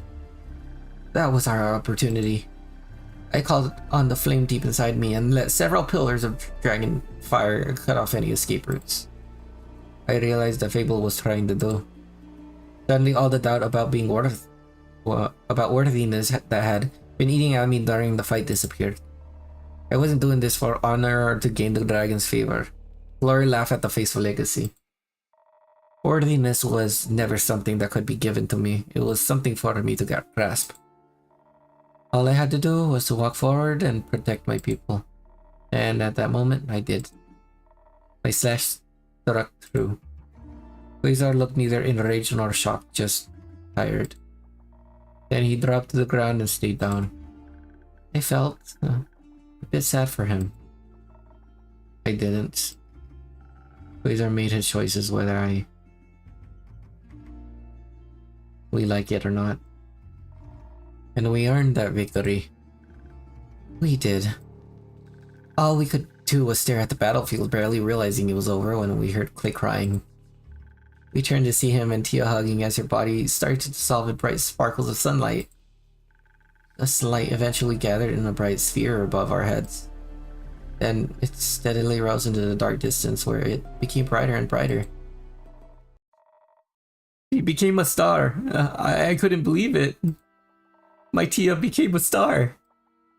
And she won't be alone up there. Together, her and the Sun Whale will guide all who are lost through the night. Knowing that, it might give you the strength to live on like she would have wanted. Trust me, even if it feels impossible. One day the sun will rise and this happiness she gave you will outweigh the grief. I look forward to that day, Innkeeper. Until then, I'll just keep on trying. There are still so many wonders in this world. With her watching over me, I want to see them all. And one day I might get to tell her all about them. That sounds wonderful. I think all of us feel a little bit better with her up there. Couldn't agree more. So that means everyone should be able to get here sometime soon then? Uh-huh. For the feast. Ha! Didn't think you'd actually agree. Can't think of a better way to spend an evening than celebrating with all my friends. Maybe even tonight? We'll see when everyone has had their rest. We have time now thanks to you all. I won't run out of drinks as long as you don't run out of stories. And you'll have to tell this epic tale a few more times before I grow tired of it. I'd like to do nothing more than that, Innkeeper.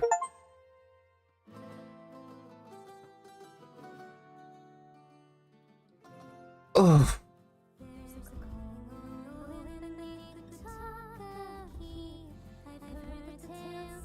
The tackling over there in the back.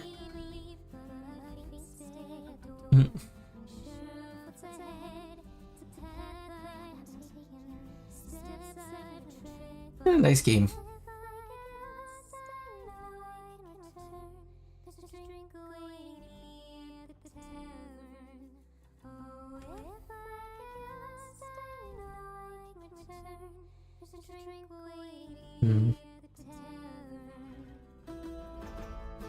To all those that worked on this game, I do appreciate it very, very well. Very, very much.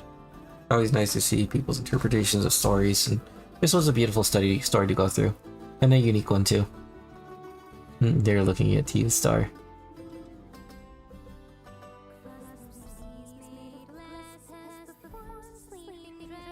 You're running the story. Play with all the animals. Hey, there's Scully. No, he's talking to Demetrius? What's his name? Vampire.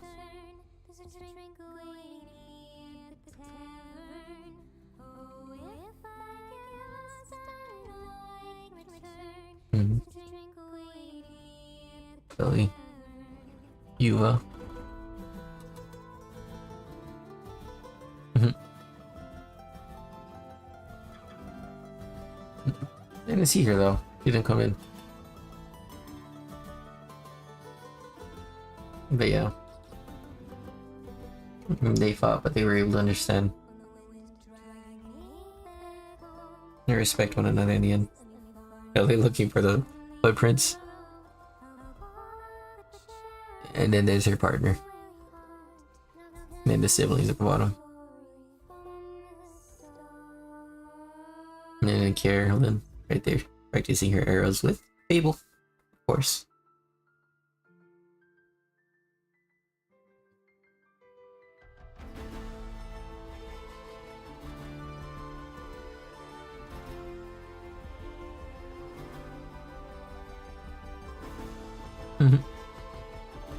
Don't know what's going on over here, but you know, great. Ah, look, Fable, and I already forgot his name. Enjoying their time, so sweet.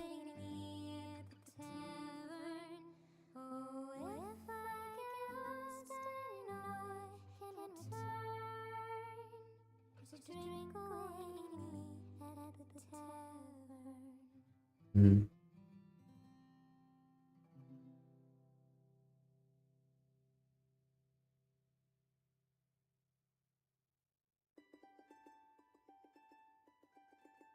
Yeah.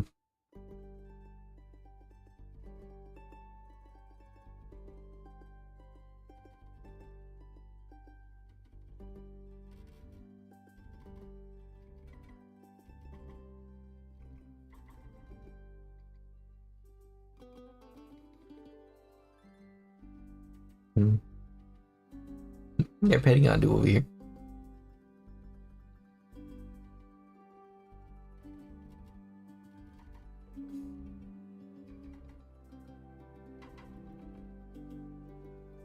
My goodness.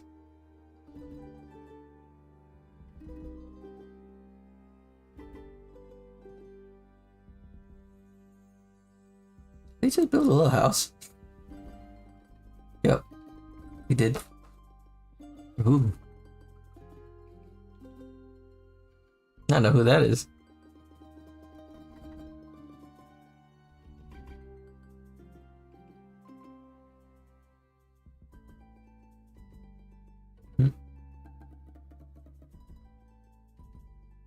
Ay. So many characters and so many names that I keep on forgetting about. Damn. Is Bayou, I think. Teleporting. Right, it's midnight. 4 minutes past midnight.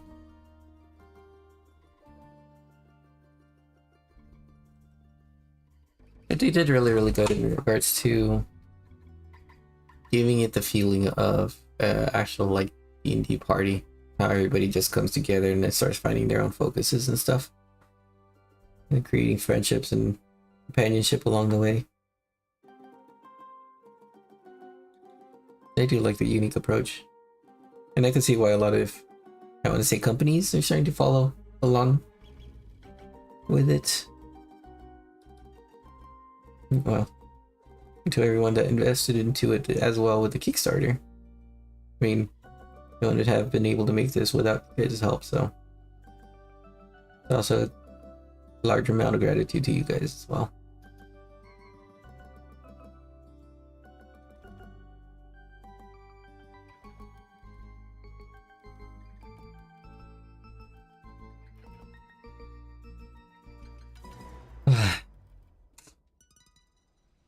Oh, it's hitting time over there. So cute.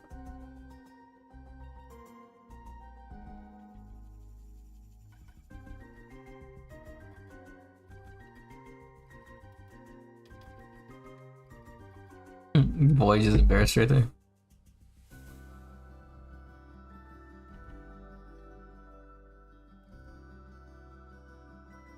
Familiars.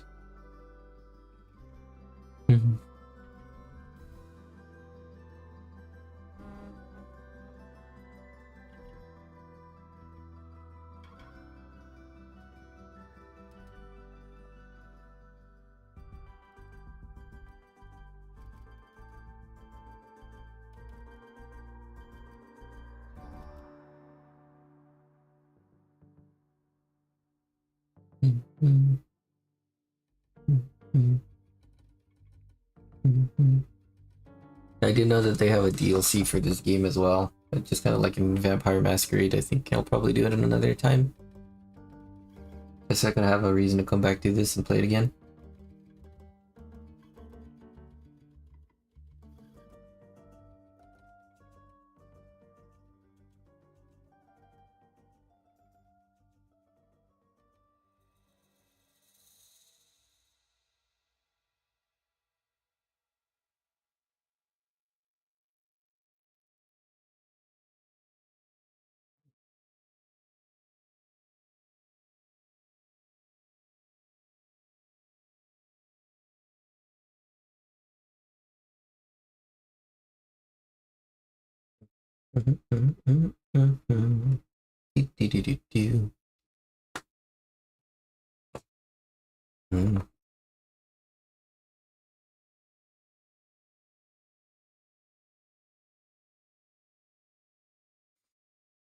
So, I mean, hopefully you guys ended up enjoying the game as well, or what you watched from it.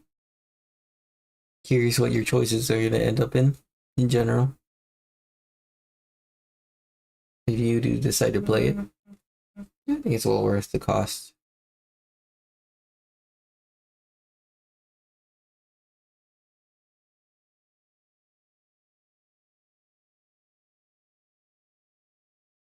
And I barely realized the entire time I did this, I did not drink some water. Shame on me.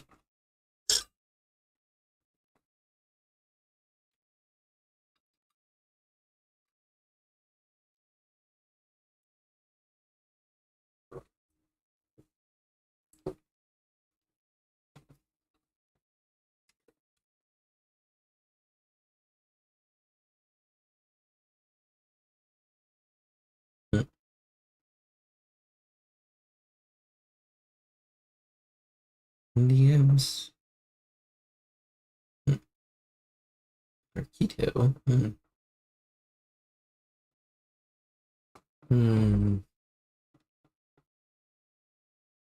Nah, should I wait though? I'm pretty sure there's so much more. Since it's a stream, I should probably just call it now. I don't know if they have anything at the end of this. I don't think that they would. But because it is 12 and I do need to go, I think I do have to call it and just back off.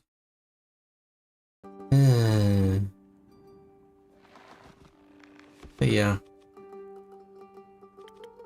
That took a lot longer than I thought it was going to take. Which is pretty amazing. But yeah. Oh, how ironic.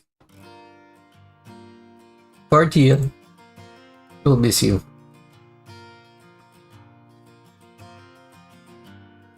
Ah, play. There you go.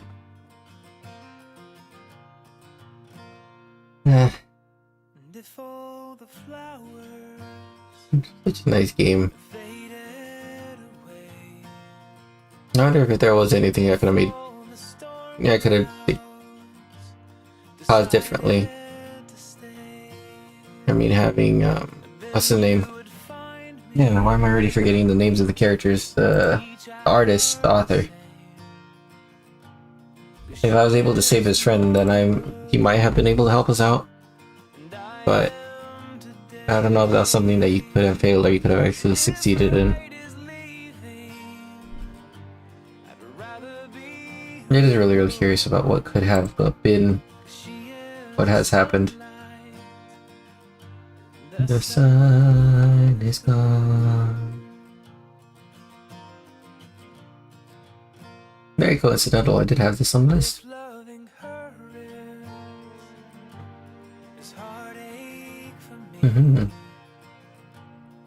But I want to say ahead of time, before we actually call it, thank you very much, Fiona and Mendo, for both good wishes and for being here with me, talking with me, for the time that I had, or that we had. I do appreciate basically you guys joining me in this journey, and yeah, like, I know I'm barely starting off, and I know there's not much of a large, what's it called? I don't know what my interest is in this game so far, but I do know it's one of those instances that I I know at least some aspects as to why streaming is very nice, and it's to share, right? To share the experiences that we have with other people, which is why it becomes like a an issue of codependency, or like, I forgot what the term is, but basically when you feel like you're connected with the other person, even if it's online.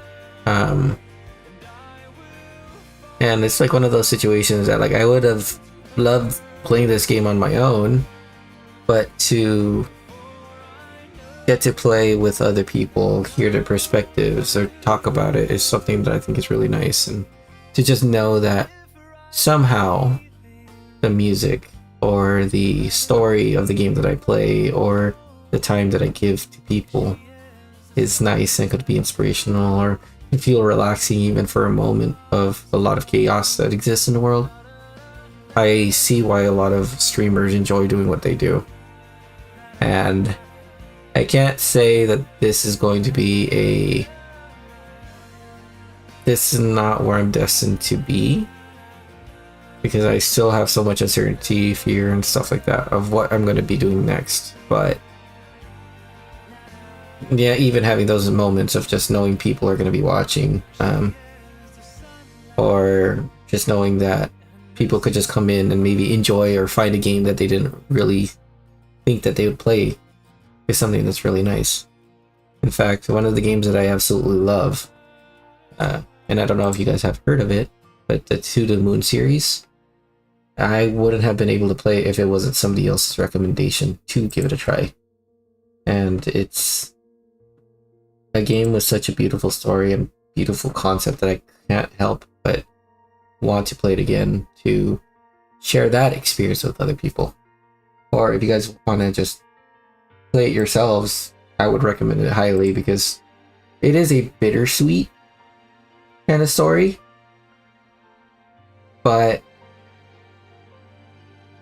it's a story that I think is worth telling.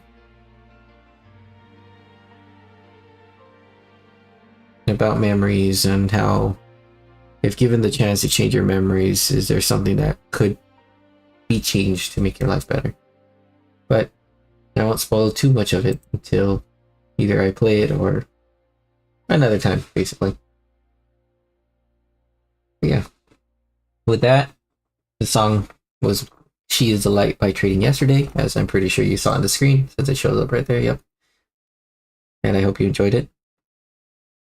Again, thank you all very, very much for joining me on this journey through Tavern Talk. It is a beautiful game, and I really did enjoy it, and I hope you guys enjoyed it as well. Thank you for your talk. Thank you very much for your time.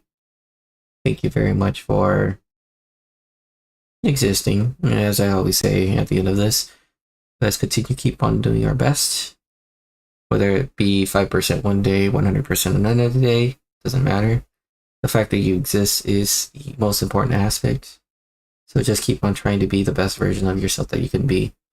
And through that, I hope it could inspire yourself and others to change the world for the better, where we unite instead of divide. And yeah, and thank you very, very much. I say that so much, but yeah, I do really thank you very, very much for joining me on this. So, wherever you're at, I hope you have a wonderful night. Do you have a wonderful day? That you could accomplish anything that you wish to accomplish, and that